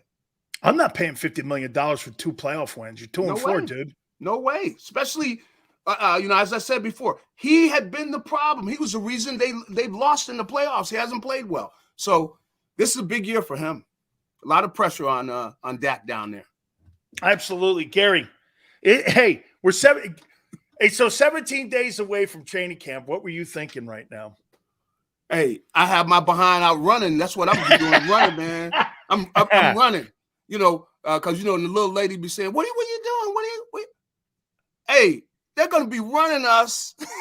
I gotta be able to run all day. So I be getting up in the morning, get my running in, man. Because you go in there and your legs feel good and everything else works out. Hey, you know what? May I have permission, because you're not going to believe this. Rich Dalrymple sent me a picture of Gary Cobb with the flat top. And before I post it, I got to send it to Gary to get the okay. Holy cow, man. He's same old smile. He don't look any different. A little younger, of course, but that old flat top, man, that was squared up, man. Well, and there was a group. What was the name of that group? There was this guy. He wore his hair like that. They was you look Cameo. Like Cameo. That's right. Cameo. It was the Cameo. That's right. Every time Gary walked in the locker room, we're like, "Damn, man, Mr. Blackburn there, Mr. Blackwell, how you doing?" That's right. That's right. Gary, thank you, my friend. 17 days to training camp. It's right around the corner. I appreciate it. Getting it ready. You getting it ready. Thank you so much. Don't forget, catch Gary Cobb, Fox 29 in Philadelphia. Also, hour number 3, we're going to have Bobby Valentine. Please hit the like button. We'll reset everything. Some of the questions I want to throw at you, we'll do that next. Keep it here on the National Football Show.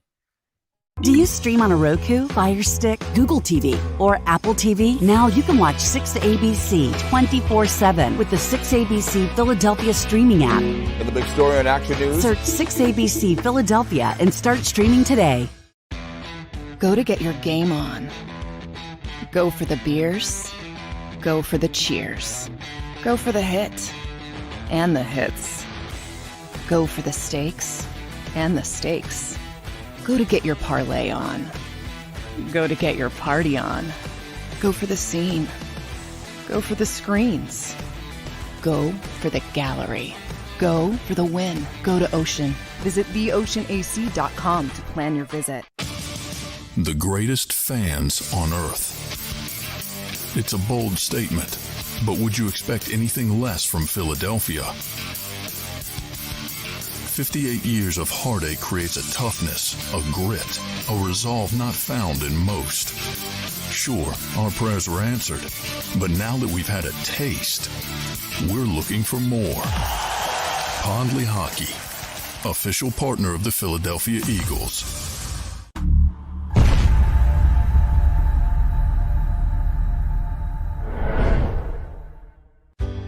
Go passionately. Go fearlessly. Go confidently. Go Birds! Go confidently towards your goals with First Trust, Philly's hometown bank for nearly 90 years, and the official bank of the Philadelphia Eagles. We're focused on getting you over the goal line. So go with conviction. Go with trust. Go Birds! And go forward with us by your side. First Trust Bank, the official bank of Philadelphia dreams. Oh, and go Birds. All right, did you know I was the Mommy Slam Dunk champion? Really? Yes, really don't sound so surprised. Let's see it. Oh, you're ready. All right, here we go. Let's hear the crowd. So go to right, go to left, fake them out. Mama, go up, mama! She did it. Again? You can't avoid gravity, but United Healthcare can help you avoid financial surprises by helping you compare costs and doctor quality ratings. United Healthcare. Uh-huh.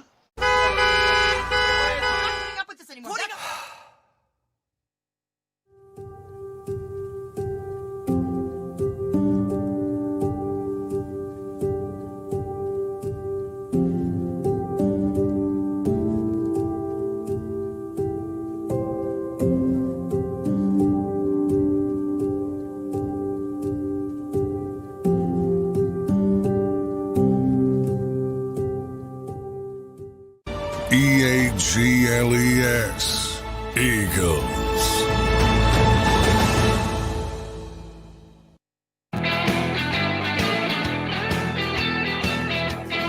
Big Sales National Football Show. Appreciate you coming aboard. Thank you. I hate to do this, but someone's got to bring some sanity to this conversation. Why do you guys consistently talk about Daryl Morey like he's some sort of decent GM? Name me one thing he's accomplished. One thing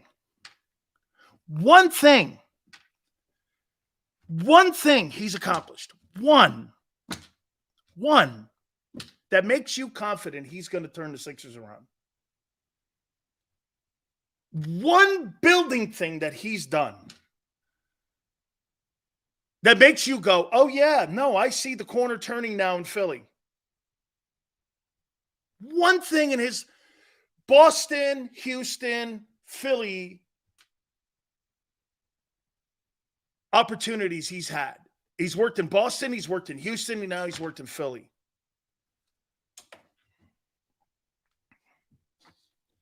You guys make it sound like he's some sort of general manager that has done something. Morey's a fraud, Tone says. Completely agree. I think he's a bum. Certain general managers tie themselves to certain stars, and they're defined by that. Get this, you may hate Jerry Krause, but he's tied to Michael Jordan. He's tied to Jordan. Jordan may hate it. And by the way, hey, Michael Jordan, Jerry Krause is a better general manager than you. All the shit you talked on him, no one attacks Michael Jordan. Jordan, you sucked as an executive. That guy was 10 times a better general manager than you, and you were wrong to criticize him. In the end, that guy's legacy is now enhanced more because without Jerry Krause, you don't win. All the moves he made were made to win a championship. You can hate him all you want, but you weren't doing shit for 9 years before that guy got the reins of general manager. Nothing. You were beaten consistently until that guy showed up. Found Pippen. Found Horace Grant. Was the guy that fired your boy and brought in Phil Jackson from the G League. Michael Jordan sucked as an executive. Jerry Krause now is validated. The only thing he sucked at was not letting that team get beat on the floor. Money beat him. Decision-makings beat him because the Bulls have never been the same. But see, Krause was right. Look at general managers around. Look at some of the GMs that tied themselves to certain athletes. Belichick is kind of the pseudo general manager, tied himself to Brady.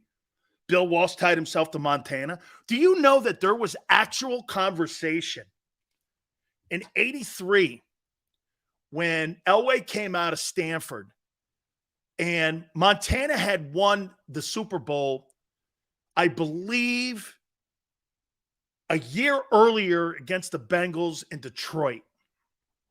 And there was a debate that Bill had, maybe we trade Montana to the Colts, who are still in Baltimore, or I think it was to Denver. Somebody was working on the rights, and Walsh thought about it. Say we had a week of conversations, and in the end, I just thought Joe had more Super Bowls than Elway, and he had a couple more in him, and he was right. I'm not saying it would have been wrong. Who would have thought seeing somebody like Elway with Bill Walsh, what that thing may have looked like, that may have been even better than what it was with Montana. I don't know. Okay. But can you imagine that? That, you trade Joe Montana, who just won a Super Bowl MVP and was still young. But you were thinking, you go, at the end, I'm going to stick with Joe. He was right. Morey stuck with Harden the whole way. Stuck with Harden. And his career is defined by it. All right. Let me throw this at you here. I asked Gary Cobb this question, and I'll ask you this question. Is Prescott the problem in Dallas? What did he have his birthday the other day? Had his 30th birthday, is that right? Dak had his 30th birthday the other day. He's 2-4 in the postseason, same as Romo. Is Dak the answer in Dallas, or is Dak the problem in Dallas? Which is he? Or would you say he's a little of both?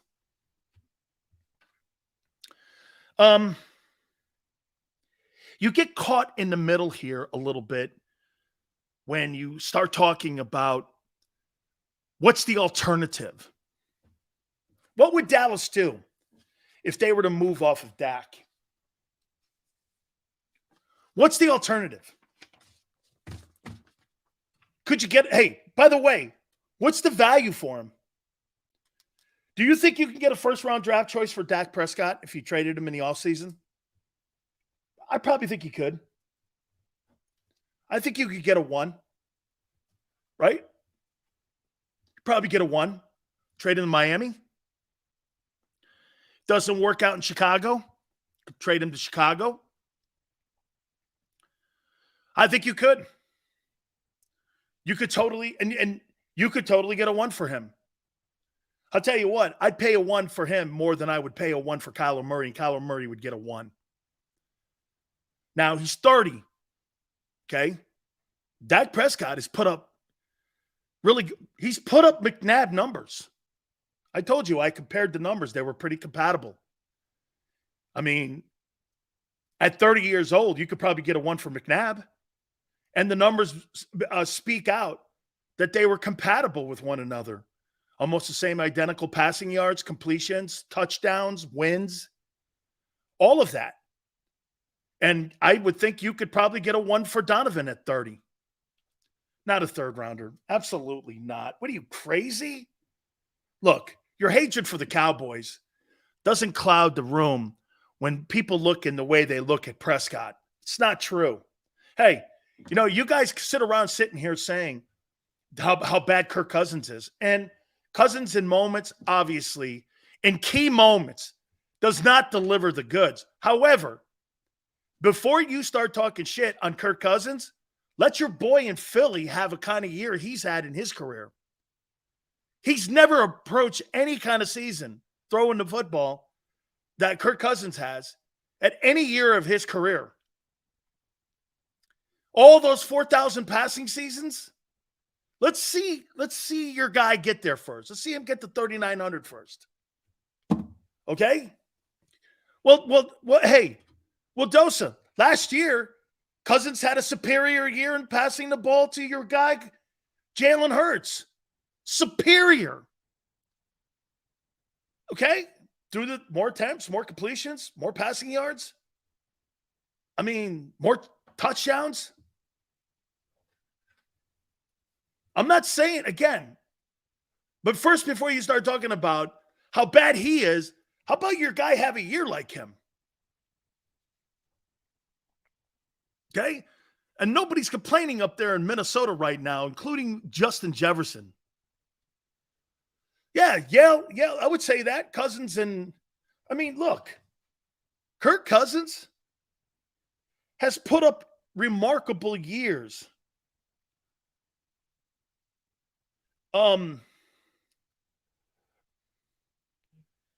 Kirk Cousins stats.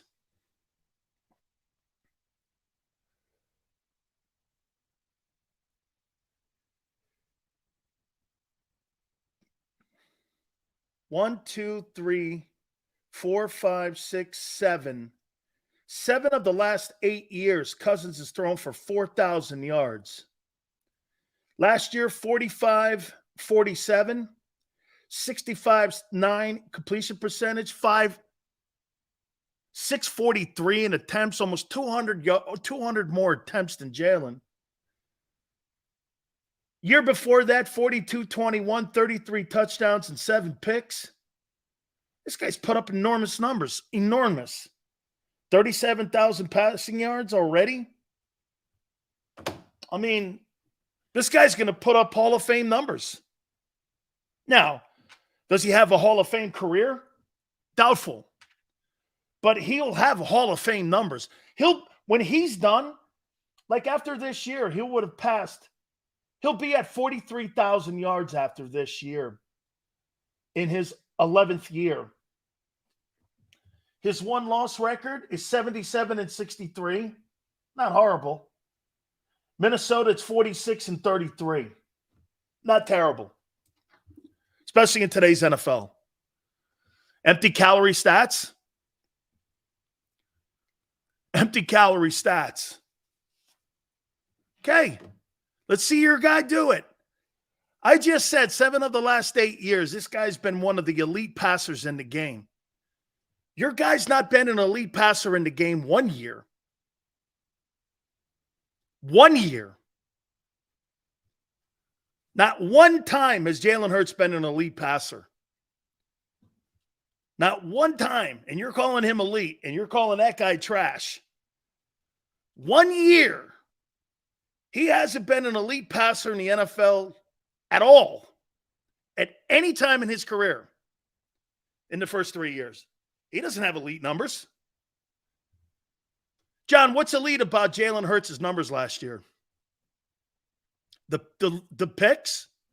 Well, he had far less attempts than any of the elite guys who throw the ball. And the reason I bring that up, because today's NFL is set up for throwing the ball. The rules are changing every year for the passer. That's why this is important. I didn't say greasy running. I said, name me one elite thing he's done passing the ball in his career. Okay? No. GI, that's not the question. That was not my take. My take is he's not an elite passer. He's never had an elite passing season. 3,800 yards is not elite. Not in today's NFL.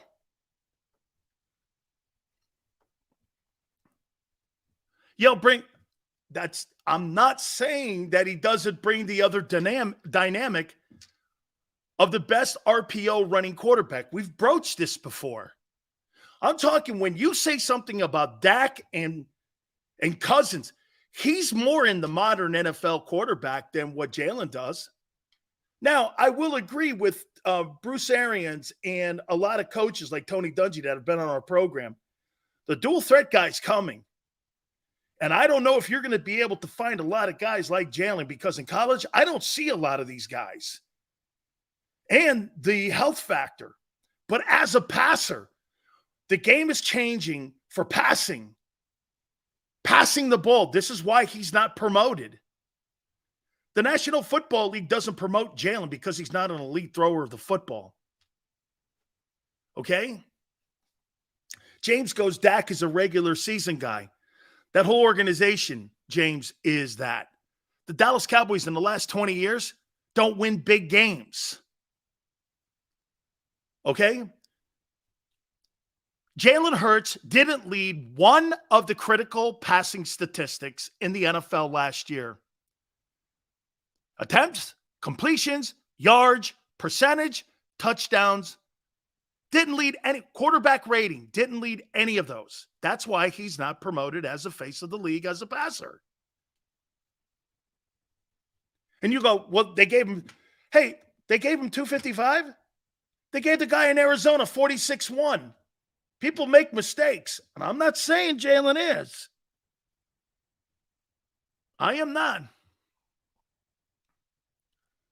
Pocket passing. Well, when you have the least amount of attempts of any of the starting quarterbacks in the NFL, those percentages are going to be high. And the stiff defenses you played a year ago, sure.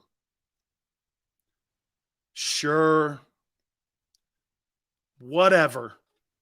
You can make an elephant. You can make it sound like somebody could hold an elephant from falling off a cliff by just holding its tail. If you put some sort of psychotic math to it. Okay? Whatever. This percentage of passing in the pocket, if he's just, yeah, okay, guy. when I watch that guy versus those elite guys, it's not close. He's not a passer like Cousins or Dak. He has to do other things to win games. It's okay. Okay? I haven't changed the goalpost. Once again, it's who he is. You clearly are just talking numbers. Well, that's how they're paid also. Like I said, Jalen Hurts has not had an elite passing season yet. Okay? 3,800 yards. I've seen Blake Bortles throw for that. By the way, like I said, Geno Smith threw for more yards and touchdowns. Dude, stop doing this and making it trying to sound like he's some sort of elite passer. He's getting better at it. I mean it. He's getting better. Okay? All right. Bobby V, 5:30 Eastern. I want to ask you this question that I asked Gary Cobb, and we're going to do that here in a minute. Please hit the like button. I don't know if it matters or not, but Hurts was top 5 in QBR and passer rating. So when you watch the passers, Tone, in the NFL, you think he's in line with the guys who throw the ball 650 times a game or a year. The guy throws the ball 425 times. Or Mahomes throws the ball 700 times. You think that those percentages would be that high if he threw the ball 700-800 times? I don't. This guy, he doesn't have to because he is able to run the ball and they're able to run the ball. Okay? He throws the ball 425 times a year. Patrick Mahomes throws the ball 700 times a year. It's night and day. Obviously, you're going to have more turnover opportunities when you throw the ball 2-1. Okay? That's right. Hour number 3. Hit the like button. Keep it here on the National Football Show.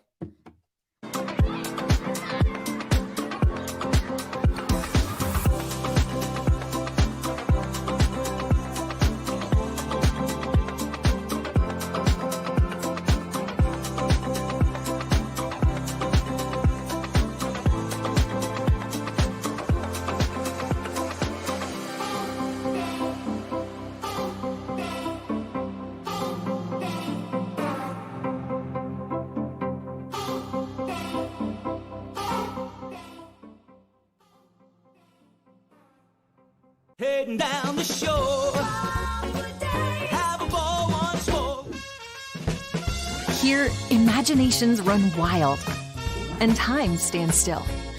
Because here, you can find the best of the Jersey Shore, all on one 5-mile island. So leave the old you behind and get lost in the woods. Wild, wild, wild wood days.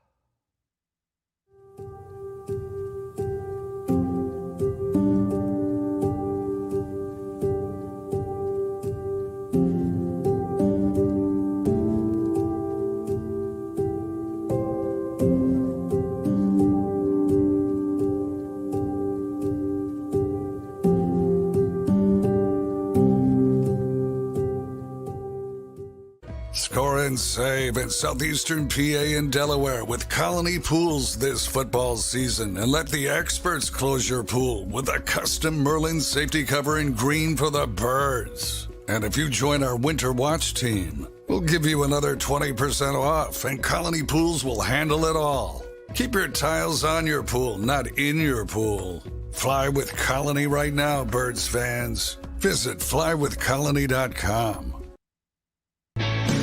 Hi everybody, my name's Jason Lombardi. I'm an inspector at DryTech. At DryTech we offer 3 major services, the first one being basement waterproofing. The second service we offer is foundation and structural repairs. And then the third service that we offer is mold remediation. If you feel you are having a waterproofing issue, give DryTech a call or check us out online.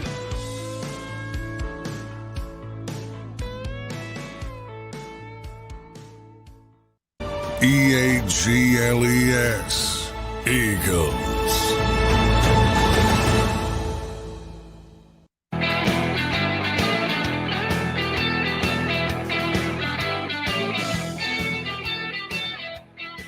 No more sports division now at the New York Times.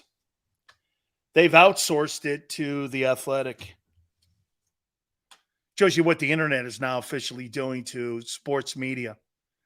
It's single-handedly destroying radio, and it's destroying print media. Thank God. I love it. I love it. For years and years and years, the mouthpieces of what people thought athletes said and coaches said used to come from the preposterous takes of people that covered teams. This is what he meant. I am so grateful for social media in the light of I don't have to hear a translation like I'm at the UN for a particular athlete and have to have my take of, say, Mike Schmidt through a Inquirer's process of him covering the team. That's not getting it from the horse's mouth. And this is why the media hates social media. They hate it because it's taking their jobs away, because they get to tell you and feed your heads with all kinds of bullshit. And the New York Times is notorious for this. Sports writers today are not sports writers of the past who covered the game. Sports writers today are op-ed guys who put a twist of their takes on how they see the team through the athlete's takes and eyes. That's not covering a guy. Those are opinions of how you think he sees the game. I don't want to hear his takes. I don't give a shit about us. You know, sports writers, to me, most of them have no place in sports. Not in today's sports world. Why? Who gives a shit what your take is? I like people with opinions. I like people that call themselves talk show hosts, op-ed guys, people who have opinions. They get those opinions challenged. I like those guys. You don't have to be a journalist for that. Journalism, it's yellow journalism. How many times do you cover a sport and you hear a guy cover an athlete and you go like this? That's not fair coverage. Very rare do you get that. There's very few people that give people their due. Okay? I don't. You need serious journalists to keep things straight. Like who? Who in sports is a who in sports, what comes to your mind, Yale, with that take that you have to have a serious journalist? Who? Who in sports today covers sports the way it used to be covered? When you had the Dick Youngs of the world. And you had guys like that saw the games, the Bill Maddens. Okay? Like who? I don't see any Bill Maddens out there. I don't see any of those guys. Paul Zimmerman. I don't see Paul Zimmerman. Shit, I don't even the guy who covers for NBC, Peter King. Peter King is a journalist. I like Peter King because Peter King kind of gives you, this is who the Giants are. Okay? No comment on Jeff McClain. We'll leave it there. Cosell was the greatest person when it came to having an opinion. Cosell told you his opinion on guys and his take on things. He wasn't a journalist. If he thought a guy sucked or a guy was being rudely He was the guy that was defending Muhammad Ali. But you see, when you're a guy that defends Muhammad Ali and you slip up and say monkeys, they'll call you a racist. When Ali was the biggest supporter of minority athletes in journalism history, but because there was such a hatred in his own business for him, that's why he got ran out of the business. His own business. When he said, look at that little monkey run, nobody in their wildest imagination ever thought he meant that in any sort of racist way. You know why? This was the only man back in the 60s defending Ali. He was the only one calling Muhammad Ali when everyone else was calling him Cassius Clay. Even the black boxers. Okay? Even the black boxers wouldn't do it. But Ali was called Ali by Cosell because he had a right, because he thought that was his religious belief and his religious freedom.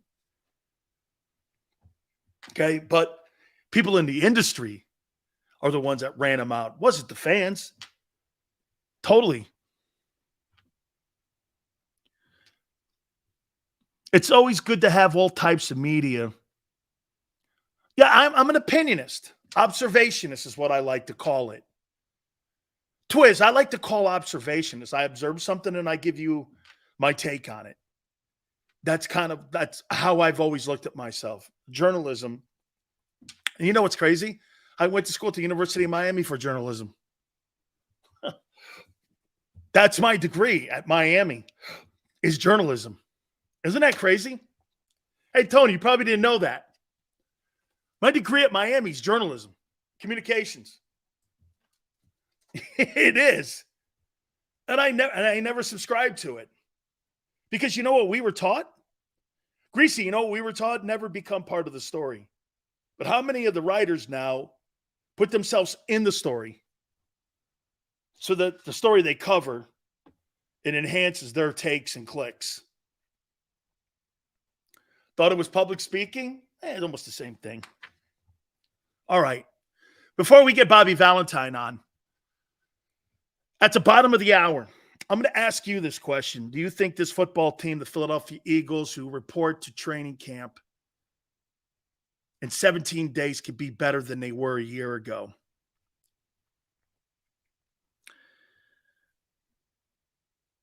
You were taught nothing. Miami gave you the credits. No. They gave me the degree. I earned the credits. Okay? I earned the credits.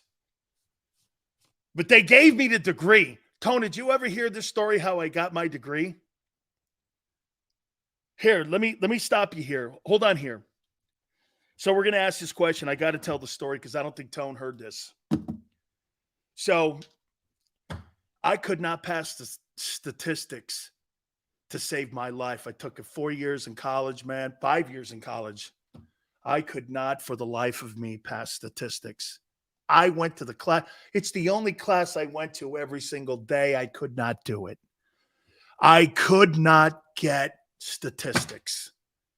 I failed this thing every year. Had to go to summer school to make up my GP. Every year I failed. Senior year comes around. I need to pass this class. Okay? I need to pass this class to get my degree. So Jimmy sets it up for me. I go see the teacher. Teacher was cool. He tried to help me. I just couldn't get it. Tone, you're going to like this. So guy goes like this. After class, he goes, all right, show up to my ranch. Better wear shorts. It's going to be hot. Better wear a t-shirt and be ready. Now, I went like this. I went to my coaches. I go, hey, look, man, I really want this degree, but I'm not going to, I'm not doing anything stupid here to get my degree here. Hey, I'm not doing anything stupid here. I'm not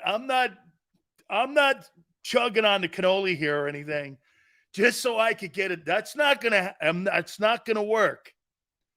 So it's not going to work here. Do something strange for a little bit of, hold on, Tone.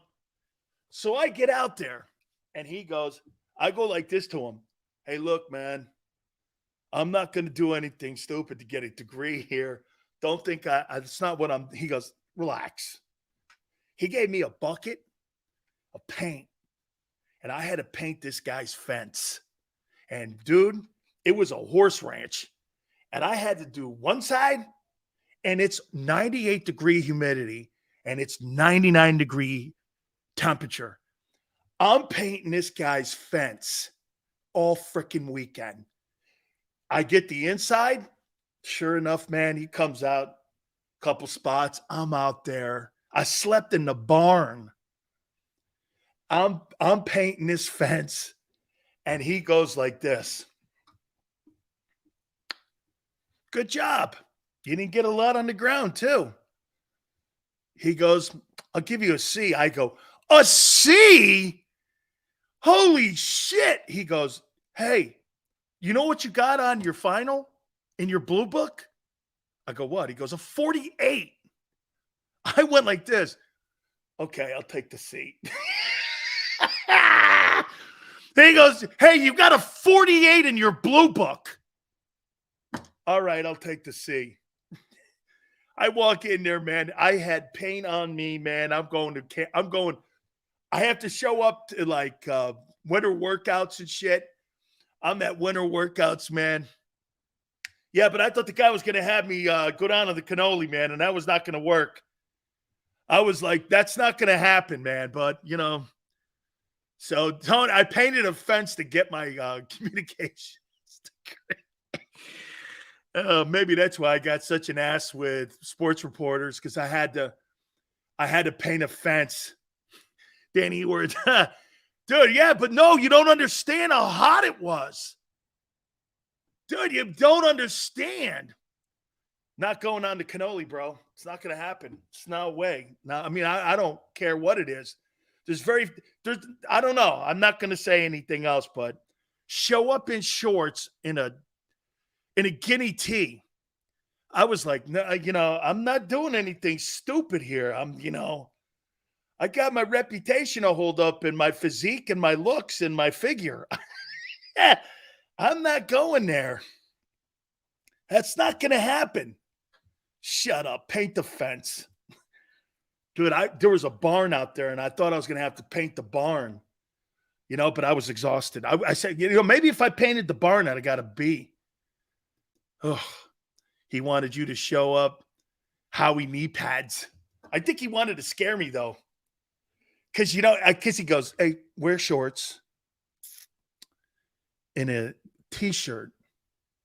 And I went, no. I call my grandpa. My grandfather goes, well, you want your degree or not? I go, I'm not doing anything stupid here. I may have said some other things. I go, but I don't know, man. So when I went out there, man, I went out there with a duck walk. I was out there all tight. Sphincter muscle was tight as hell. I'm like this. Ain't nothing. I tell you what, man, nothing's working here. Getting ready to run if I have to. No way. Daisy Dukes, right, Dank? Hey, I wore these coat. Dude, I made sure they were long. Hey, you would have thought I was playing for the Bulls. I was like, yeah, long shorts. I was like, no, this ain't happening here. Still's got more paint on him than the fence. True. Okay. You passed it. Yeah, I was afraid. I did. I showed up and I'm like, he goes, so you ready? And I go, ready for what? Hey, just like this too. Look, ready for what? He goes, you're going to paint the fence. I said, damn, maybe I should. Maybe, hey, dude, as hard as the fence painting was, you know, you look back on it, maybe you should have went, I don't know, you know, maybe the cannoli, I don't know. You know, it could have been a thought. Okay. Could have been, hey, it would have saved me a lot of pain, I'll tell you that. So hey, Tone, just like that. So you ready? No. No. I got my degree though. Yeah, but Barb, if I would have had to do anything on the cannoli, I might have had to kill the guy. Yeah. Left no traces, man, because I couldn't have a guy like that walking around the earth knowing you did that. Sounds the beginning of the casting couch. No, I got my degree. How'd you get your degree? Well, I had to paint a guy's fence. Is that it? Yeah. Well, there was some innuendos that I didn't take kindly to, but you're really good looking. I felt like I was in between two ferns with Galifianakis. You know, you're really good looking. What am I here doing? In between two ferns.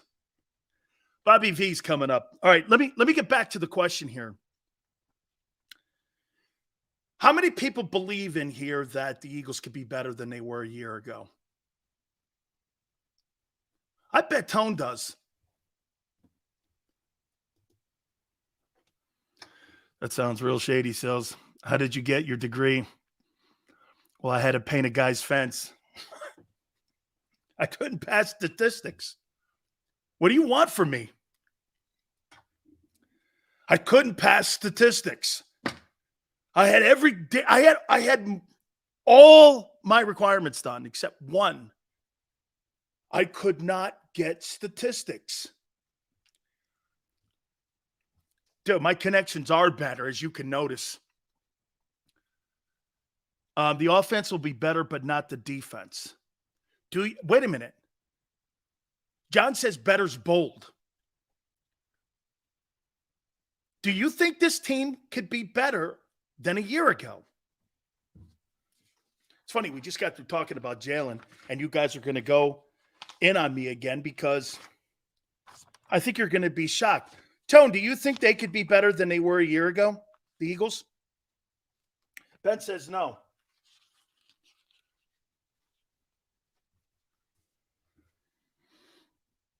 They can be. Last year was an all-time great Eagle team. If this team wins a ring, that's the only way they can surpass last year's team. You painted a vivid picture, Sills. No, I didn't. You should have saw my face. I was afraid. Okay? Offense can be better. Defense has to prove it. Too many unknowns. Okay.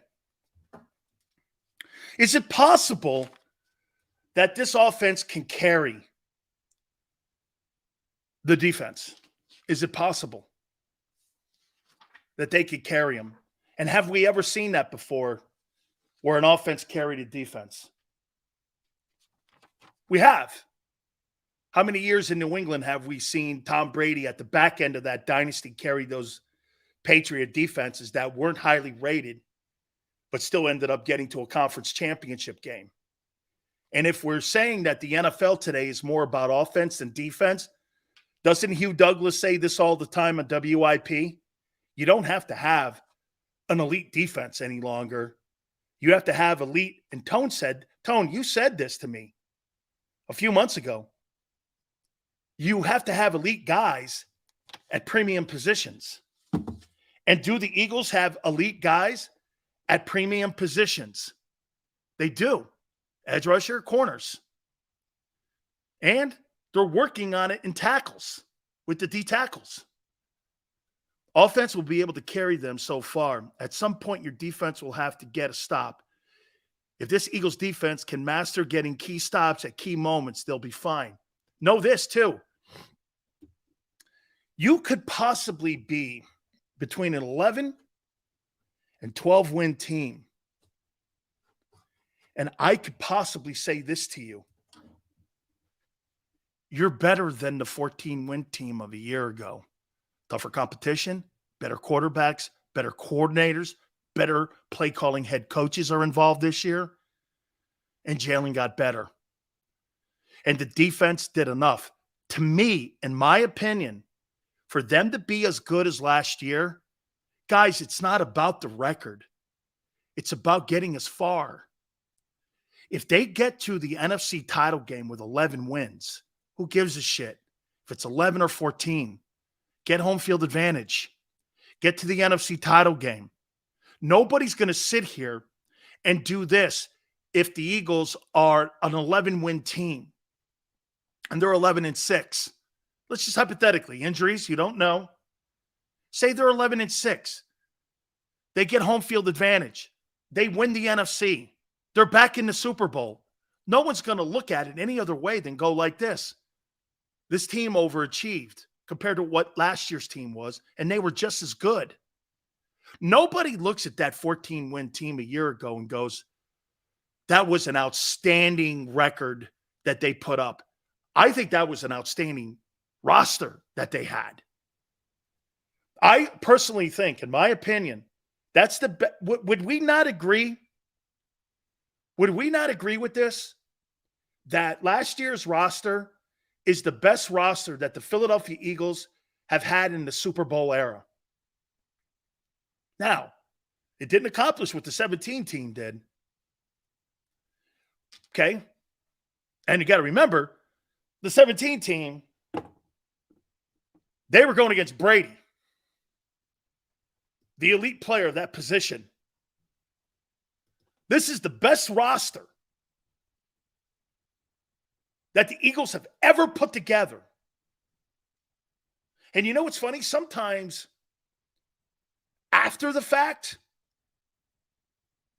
like last year's disappointing finish. See, what was crazy was how the Eagles' last 3 games panned out. The Eagles didn't have to rely on their quarterback to win the conference or the divisional game. They didn't have to rely on him because they were so dominant. In the AFC, you don't get that affordability. If Jalen Hurts plays like he did in the divisional game in the AFC, he gets beat. Okay? And I think you'll have that affordability this year too. Until San Francisco shows me. And get this, you know what's crazy about San Francisco? San Francisco on July 10th, no word still on the quarterback scenario there. How haven't you called Wentz or somebody as a security blanket in case something goes sideways? It's Sam Darnold. So if Sam Darnold gets hurt in week 1 and Purdy's not ready, or Purdy's hurt, or Purdy stumbles, how's that? How are you not ready? The biggest mistakes that organizations make, you're not ready. You can't tell me you're ready on July 10th right now. You just can't. All right. Folks, I want you to do me a favor. See this book? Here is Bobby Valentine's book right here, Valentine's Way. And I will tell you this, one of the greatest athletes in New England, and Bobby V is a legend in my neck of the woods. We kind of have a Connecticut connection here because earlier in the program at 4:30, we had Gary Cobb on, former manager of the New York Mets. Here is Bobby Valentine. Bobby V, how are you? Yeah, hey, how are you, Dan? How you doing? I'm in a car, and I'm get trying your food. to get your food, Bobby. Here at the airport because I got a press for ticket. Here's a ticket. Oh boy, and yeah, I'm going to park, and then I'm going to do this show with you because I wasn't sure we were going to do it or not. You know what I mean? Good to see you, Dan. Absolutely. No, Bobby, listen. Thank you for the book. The book has been awesome.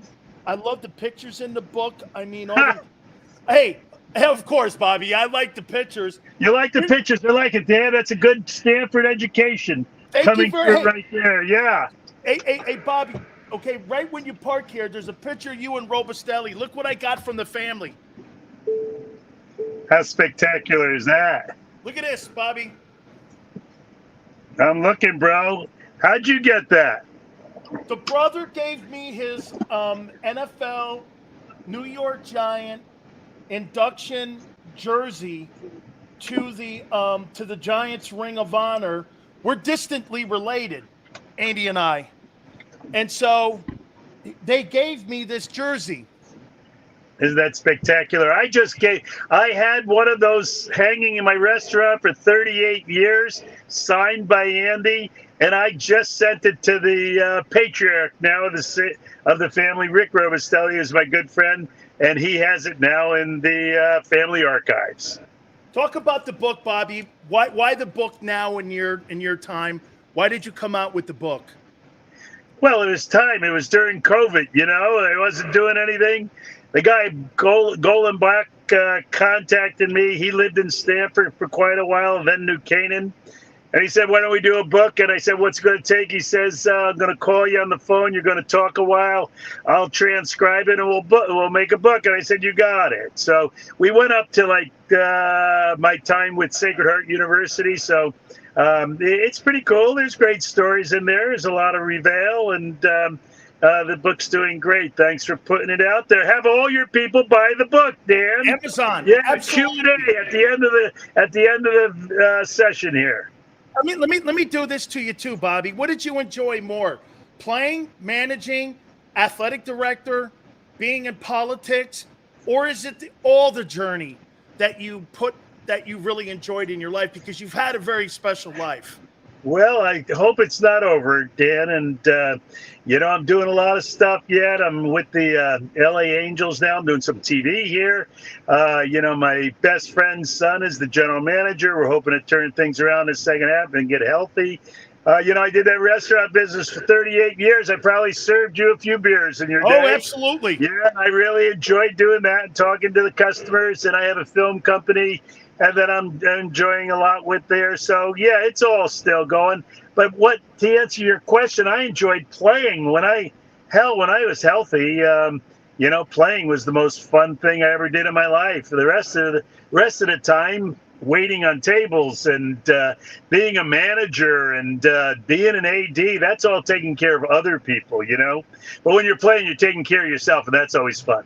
One of the greatest moments in my life with Bobby Valentine, he won't remember this, but Mickey Leone had him come and pitch batting practice to me.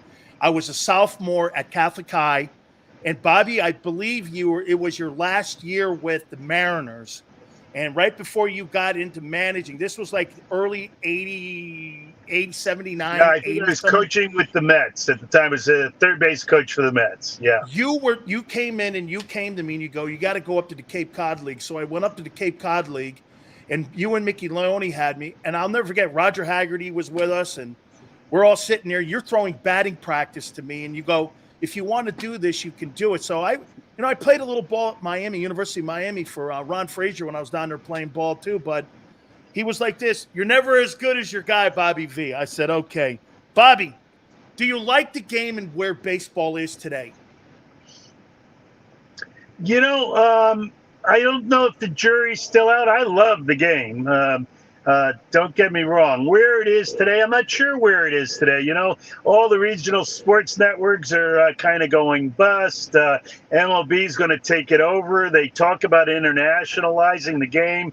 They're not doing anything to do that. The speed up stuff is great if you're watching it, I guess, because you don't have to spend a whole lot of your time. But, we're making the game better, but we're not making the players better. And I think, taking care of the players, letting the players be themselves, giving them a little character. Getting in the box for 15 seconds and running out of the box for 15 seconds doesn't give much time for anyone to be anything other than kind of a robot. But so you think the pitch clock, Bobby? Quicker.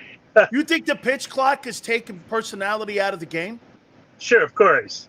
Yeah, it's taken everything away from the batter-pitcher confrontation and the ability to be yourself. But it got out of hand. There's no doubt that, once Ricky stole his whatever base it was, and he decided that the camera was on him and it should be on him, I think things started getting out of line, and no one put it back in place. So they needed to have a machine do it, and I'm not big on the machine stuff. Except for I'd love to see a machine balls and strikes behind the plate, because the most unfair thing that we have going in the game is to tell everyone how unfair the game is by letting balls be called strikes and strikes be called balls. You managed in Japan. Are you shocked what you're seeing with Shohei Ohtani? Has nothing to do with me managing in Japan. I mean, they're great players in Japan, and more of them are getting acclimated to playing here, which is a cool thing. But he could be from the Congo, and he would be different. He's the most special athlete, most special baseball player to ever play the game of baseball. The reason I say that, Bobby, do you think we'll see more Japanese players coming into Major League Baseball? We have seen a lot more over the last 5 or 6 years, but do you think that the game over there, because like in basketball, Bobby, look at the national basketball. You see a lot of national players now in the NBA. Do you think that that's going to be more where we'll start to see some of the players from Japan over in America? Well, there's plenty of them here, Yoshida's here, and there's enough of them here. I wish they would stay there and keep their league strong. Understand, that's the capital of baseball. That's where the country where baseball is number one in the country, where it's viewed by everyone, where, they get 40,000 a game and they don't boo anyone. They love the game as it is. And, when you keep taking away their best players, it might become the Negro League someday and not be in existence anymore. And I wouldn't like to see that. They should internationalize the game, get a division of baseball in Asia. That doesn't mean they're flying back and forth every weekend to play in Asia. They play there. Those teams play there. They're international players. They're MLB franchises. And then the two winners, if there's two divisions, come here and play in the playoffs, just like the American League, whatever it is in the Central Division, that one of those teams has to make the playoffs. I guarantee you the winner from Asia would be better than a team from the Central Leagues of MLB. Couple last questions for you, Bobby V. Bobby, the Mets, what's different from a year ago to today on why you see Buck Showalter was manager of the year? They must have been lucky last year. I don't think they had a great deal of talent. They won a lot of games with that they probably shouldn't have won because, I don't think it's a kind of team that is constructed to win. Just my opinion. I like Alonso, and I like their catcher Alvarez seems to be. Is it Alvarez? Their catcher seems to be really good. But again, I'm on the West Coast, not following the Mets that closely. It just, you talk to other people and other teams, and they're wondering why everyone thought the Mets were going to be so good this year. Do you put it at the heels of Verlander and Scherzer that, that they overpaid, Bobby? I mean, here they are here. If they paid less for two pitchers and they were performing the same, the record would be the same. I don't know. They're just two pitchers. They were going to take up 60 of their 162 games or so where they were going to start. They still had to deal with that other 102 games. And, again, go around the diamond and figure out which one of those guys could play on the Atlanta Braves. And I think you'll go, I'm not sure many of them could. That's a great comment. Finally, Bobby, you managed in the All-Star game, and I had Pete Rose on the other day, and I said this to him. Do you think interleague play has diminished that game? Because, it used to be, Bobby, when we were growing up, I didn't see Pete Rose in an American League ballpark, and I didn't see any of that. Do you think that that's taken a little bit away from that game, the interleague play?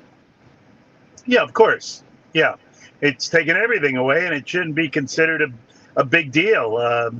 The guys aren't going to take it seriously. They're going to, make it an exhibition. Pitchers are going to try to strike guys out. Hitters are going to try to hit home runs. Big deal. That's not a game, even though some teams play that way. And there's no, what's the value of winning or losing? I think they should give $100,000 to everyone on the winning team to give to their favorite charity. Take that $3-4 million that they could sell one ad and get the money back, and have guys who want to give money to their charity play in the game. And then you might have some people really trying to win because it might mean something. Right now, it means nothing. Folks, make sure you go to Amazon. Valentine's Way, Absolutely incredible read. Bobby's life has been a journey like no other. And Dan, one thing you said, I managed an All-Star game. It was in Seattle. The last time Seattle was in or had the All-Star game. And that was 2001. That was Cal Ripken's last home run in an All-Star game, his last All-Star game, all that. But it's also the only time that Tommy Lasorda and I were in uniform together in the big leagues. And it was a special day for me, especially when that bat came down and almost hit him in the head and killed him. So good memories. That's right. Seattle was your last stop in your pro playing career. Bobby, thank you so much, man. I really appreciate it. Have a great flight. Okay, Dan, take care of yourself. Thanks a lot. See you. Bet. The great Bobby Valentine. Do me a favor, folks. Please hit the like button. Keep it here on the National Football Show.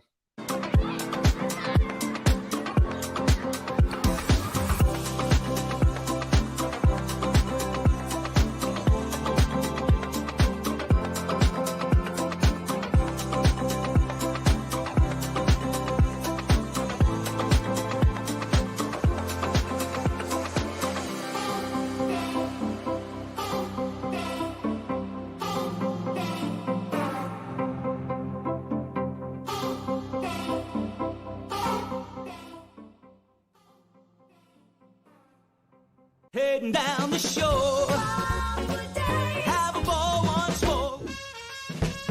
Here, imaginations run wild and time stands still. Because here, you can find the best of the Jersey Shore, all on one 5-mile island. So leave the old you behind and get lost in the woods. Wild, wild, wild wood days.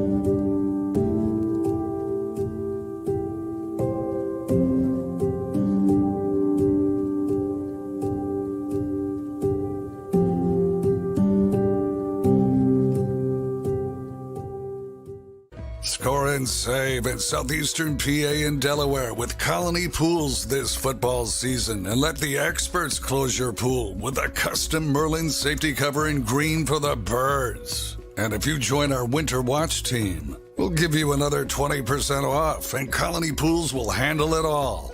Keep your tiles on your pool, not in your pool. Fly with Colony right now, Birds fans. Visit flywithcolony.com.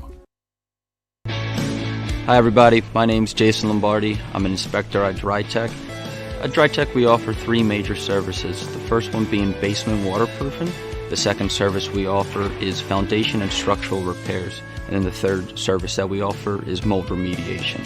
If you feel you are having a waterproofing issue, give DryTech a call or check us out online.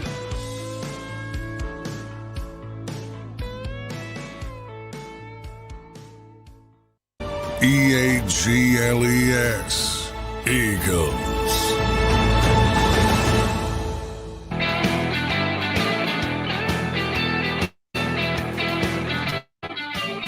Should I play baseball or should I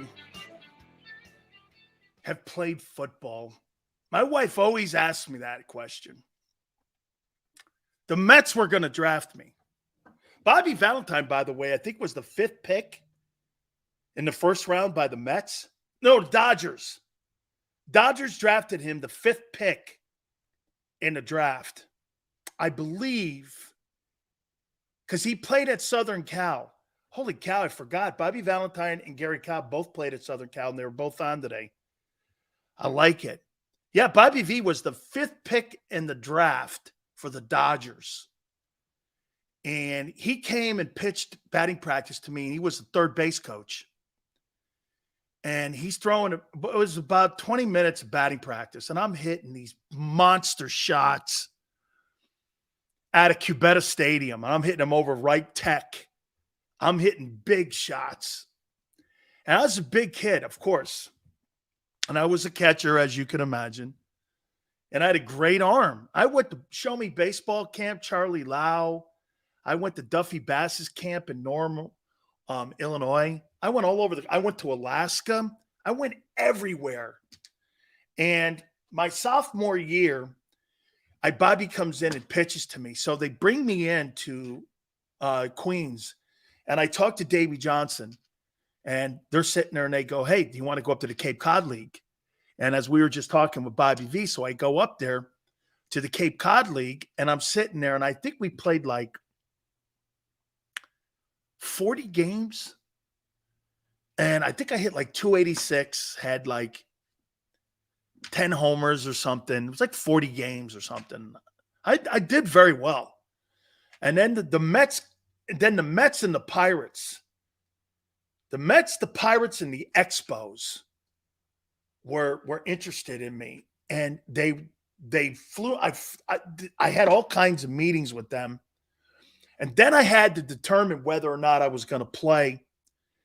I was going to play baseball or football. So I tried. Yale. So you know, I tried to get it over on Jimmy. I was really good, so I had Bobby V actually call Jimmy Johnson. No, the Mets. The Mets were going to draft him, but he took the scholarship instead to football. So I go down and Ron Frazier, you guys may not know who he is. Ron Frazier was the head baseball coach at University of Miami. He won 3 national titles. And so Jerome was a really great baseball player too up in Brooksville. So he and I go over and we take batting practice. And Ron's throwing batting practice. We're hitting bombs over the Heck Center. And he goes, you guys want to play? You guys could be. We would have been on the 85 national title team. But here was the key. We had to miss spring practice. So we walk in, man, and we go like this to Jimmy. And Ron goes, make sure you tell Jimmy Johnson to call me. And we walked in, and I go, Coach, you're not going to believe it. Ron Frazier wants me to play on his Hurricane baseball team. Jerome said the same. Yeah, Coach. He goes, you two guys just want to get out of spring ball. That's not going to happen. I went, oh, shit. I forgot. No wonder Ron Frazier laughed his ass off. He knew, man. You could ask my aunt. I was a phenomenal baseball player. I mean, I thought I was going to play pro baseball. I could have easily been drafted. And hey, I forgot. Ron goes like this. Look, these guys are good, man.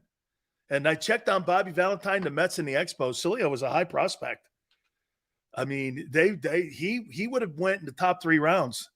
Jerome would have went in the top 3 rounds. We had a bunch of guys like that. Vinny Testaverde, I think, did get drafted.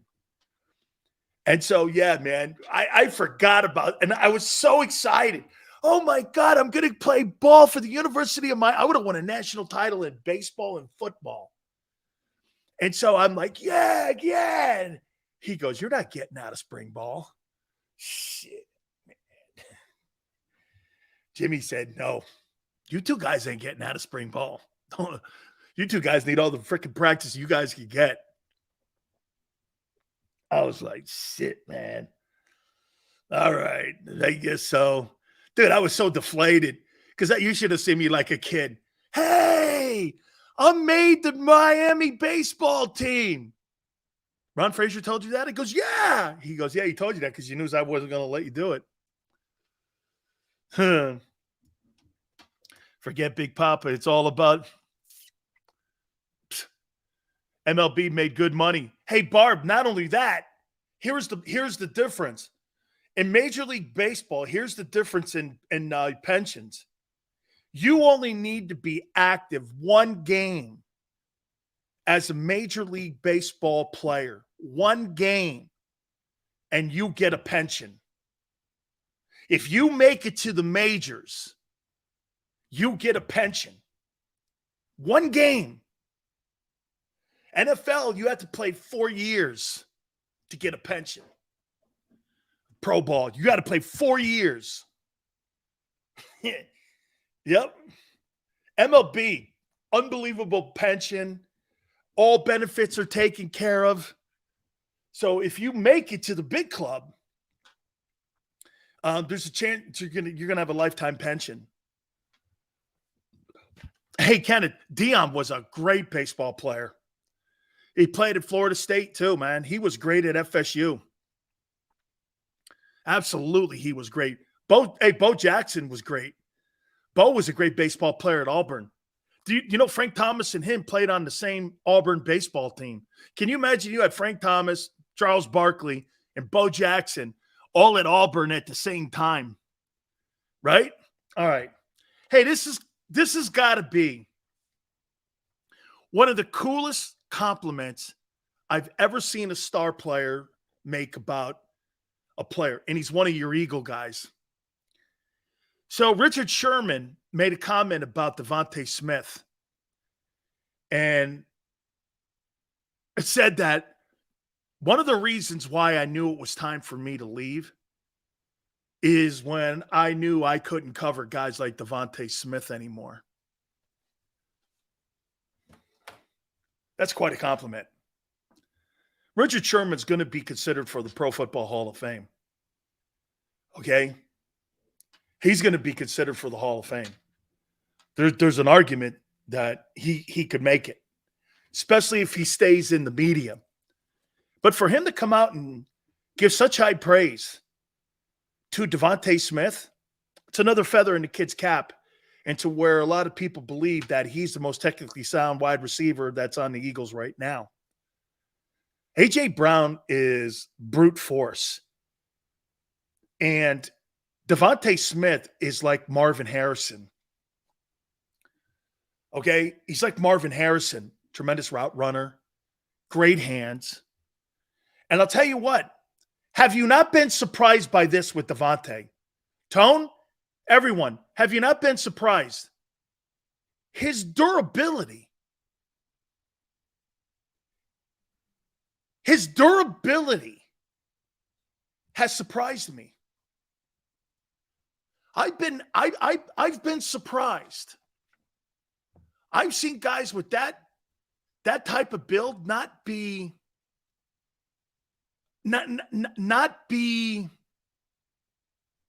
able to handle the pounding. AJ's the hammer. Smith is the screwdriver. It's such a different way of covering those type of players too. I mean, and he's taken some major hits in the NFL over the past 2 years. He has. I've been pleasantly surprised. But then again, you know, I said that one of the things that when he came out of Alabama, I thought that'd be an issue. But you know what I didn't weigh into? Sills, the same people that are hitting him now were the same people that were hitting him when he was in the Southeastern Conference. Many of the players that he plays against were in the SEC, and he took all that hitting in the Southeastern Conference. See, to me, that's what prepares those SEC wide receivers better than any other conference. Why? Because the best corners play in the SEC. They don't play in the Pac-12. And they clearly don't play in the Big Ten. They play in the Southeastern Conference. And when you're playing against guys that are going to line up against you on Sundays and you've had success against them, confidence and your durability shouldn't be questioned. Smitty is slight in build, but he's very dense and compact. He is. He is. He's. I'll tell you what about Devonta Smith. He's surprisingly durable. Okay? He's surprisingly durable. Yeah, you know, I would say this, Dosum. Anytime you get a wide receiver from the Southeastern Conference, even if he's built with a slight build like Smith, I would still do this. Well, those guys play against the elite guys who are going to be lining up on Sundays at the corner position. I mean, this is the same guy that played against Patrick Surtain in practice all the time, right? I mean, he played against that guy every single day in practice. And I can guarantee you those were tough practices. And when you're lining up with guys like that and lining up each and every single day, it makes you better. So I thought that was a heck of a comment that he made there. I also want to throw this out here, too. This is some NFL news here. Who brought up Corey Dillon a couple shows ago? And I said Corey Dillon is a bum. Who brought him up? Is there anybody watching the show right now who brought up Corey Dillon? I think I was talking about something with Brady and the Patriots. I couldn't have been more wrong. Would it shock you that this guy's almost got 12,000 rushing yards in the NFL? 12. He's got more rushing yards than OJ. He's got more rushing yards than Edgerrin James. Corey Dillon's got 11,500. What is it?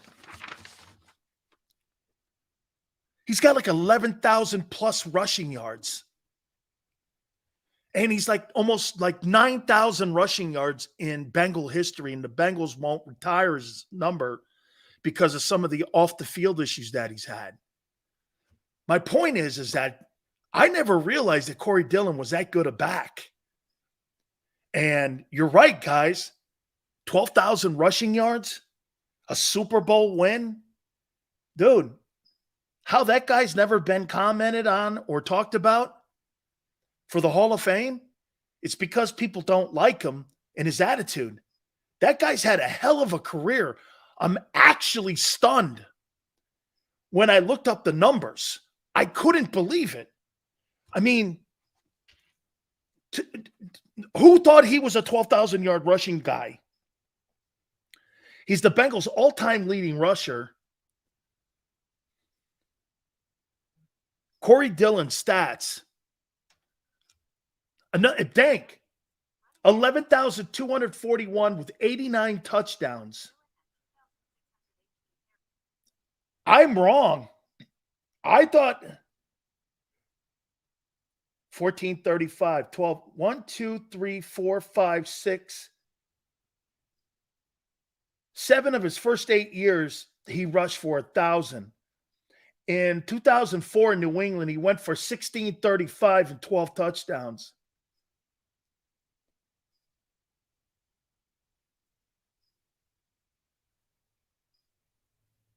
He had 43 catches one year, 52 catches. This guy's a good ball player. I'm actually shocked that he was that good. And he's now bitching because the Bengals are having like somebody inducted into the Hall of Fame. And he's like, why ain't I in the Hall of Fame? And he's right. Okay, he should be. You know, I want to hit this topic too. Are you guys following this Pat Fitzgerald story?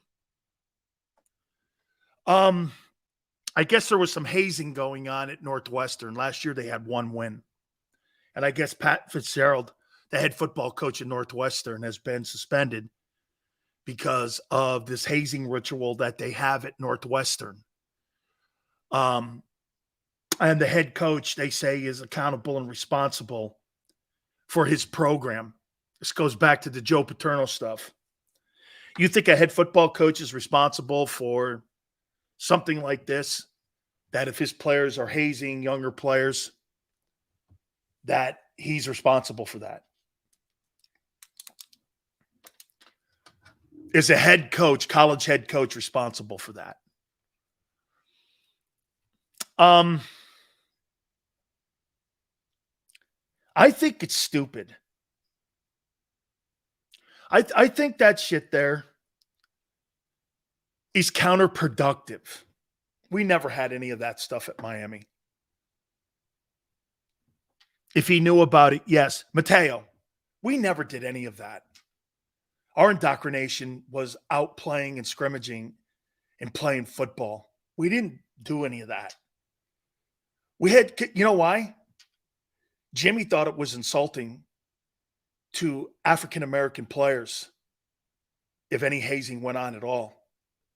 He felt that they had gone through enough just being black, that they didn't need any of that. And it was frowned upon. Nobody could do that at that program. You're a poor kid. You're a black kid. He frowned on that. And he'd run you out of there. He would never have any of that. Okay? None of that.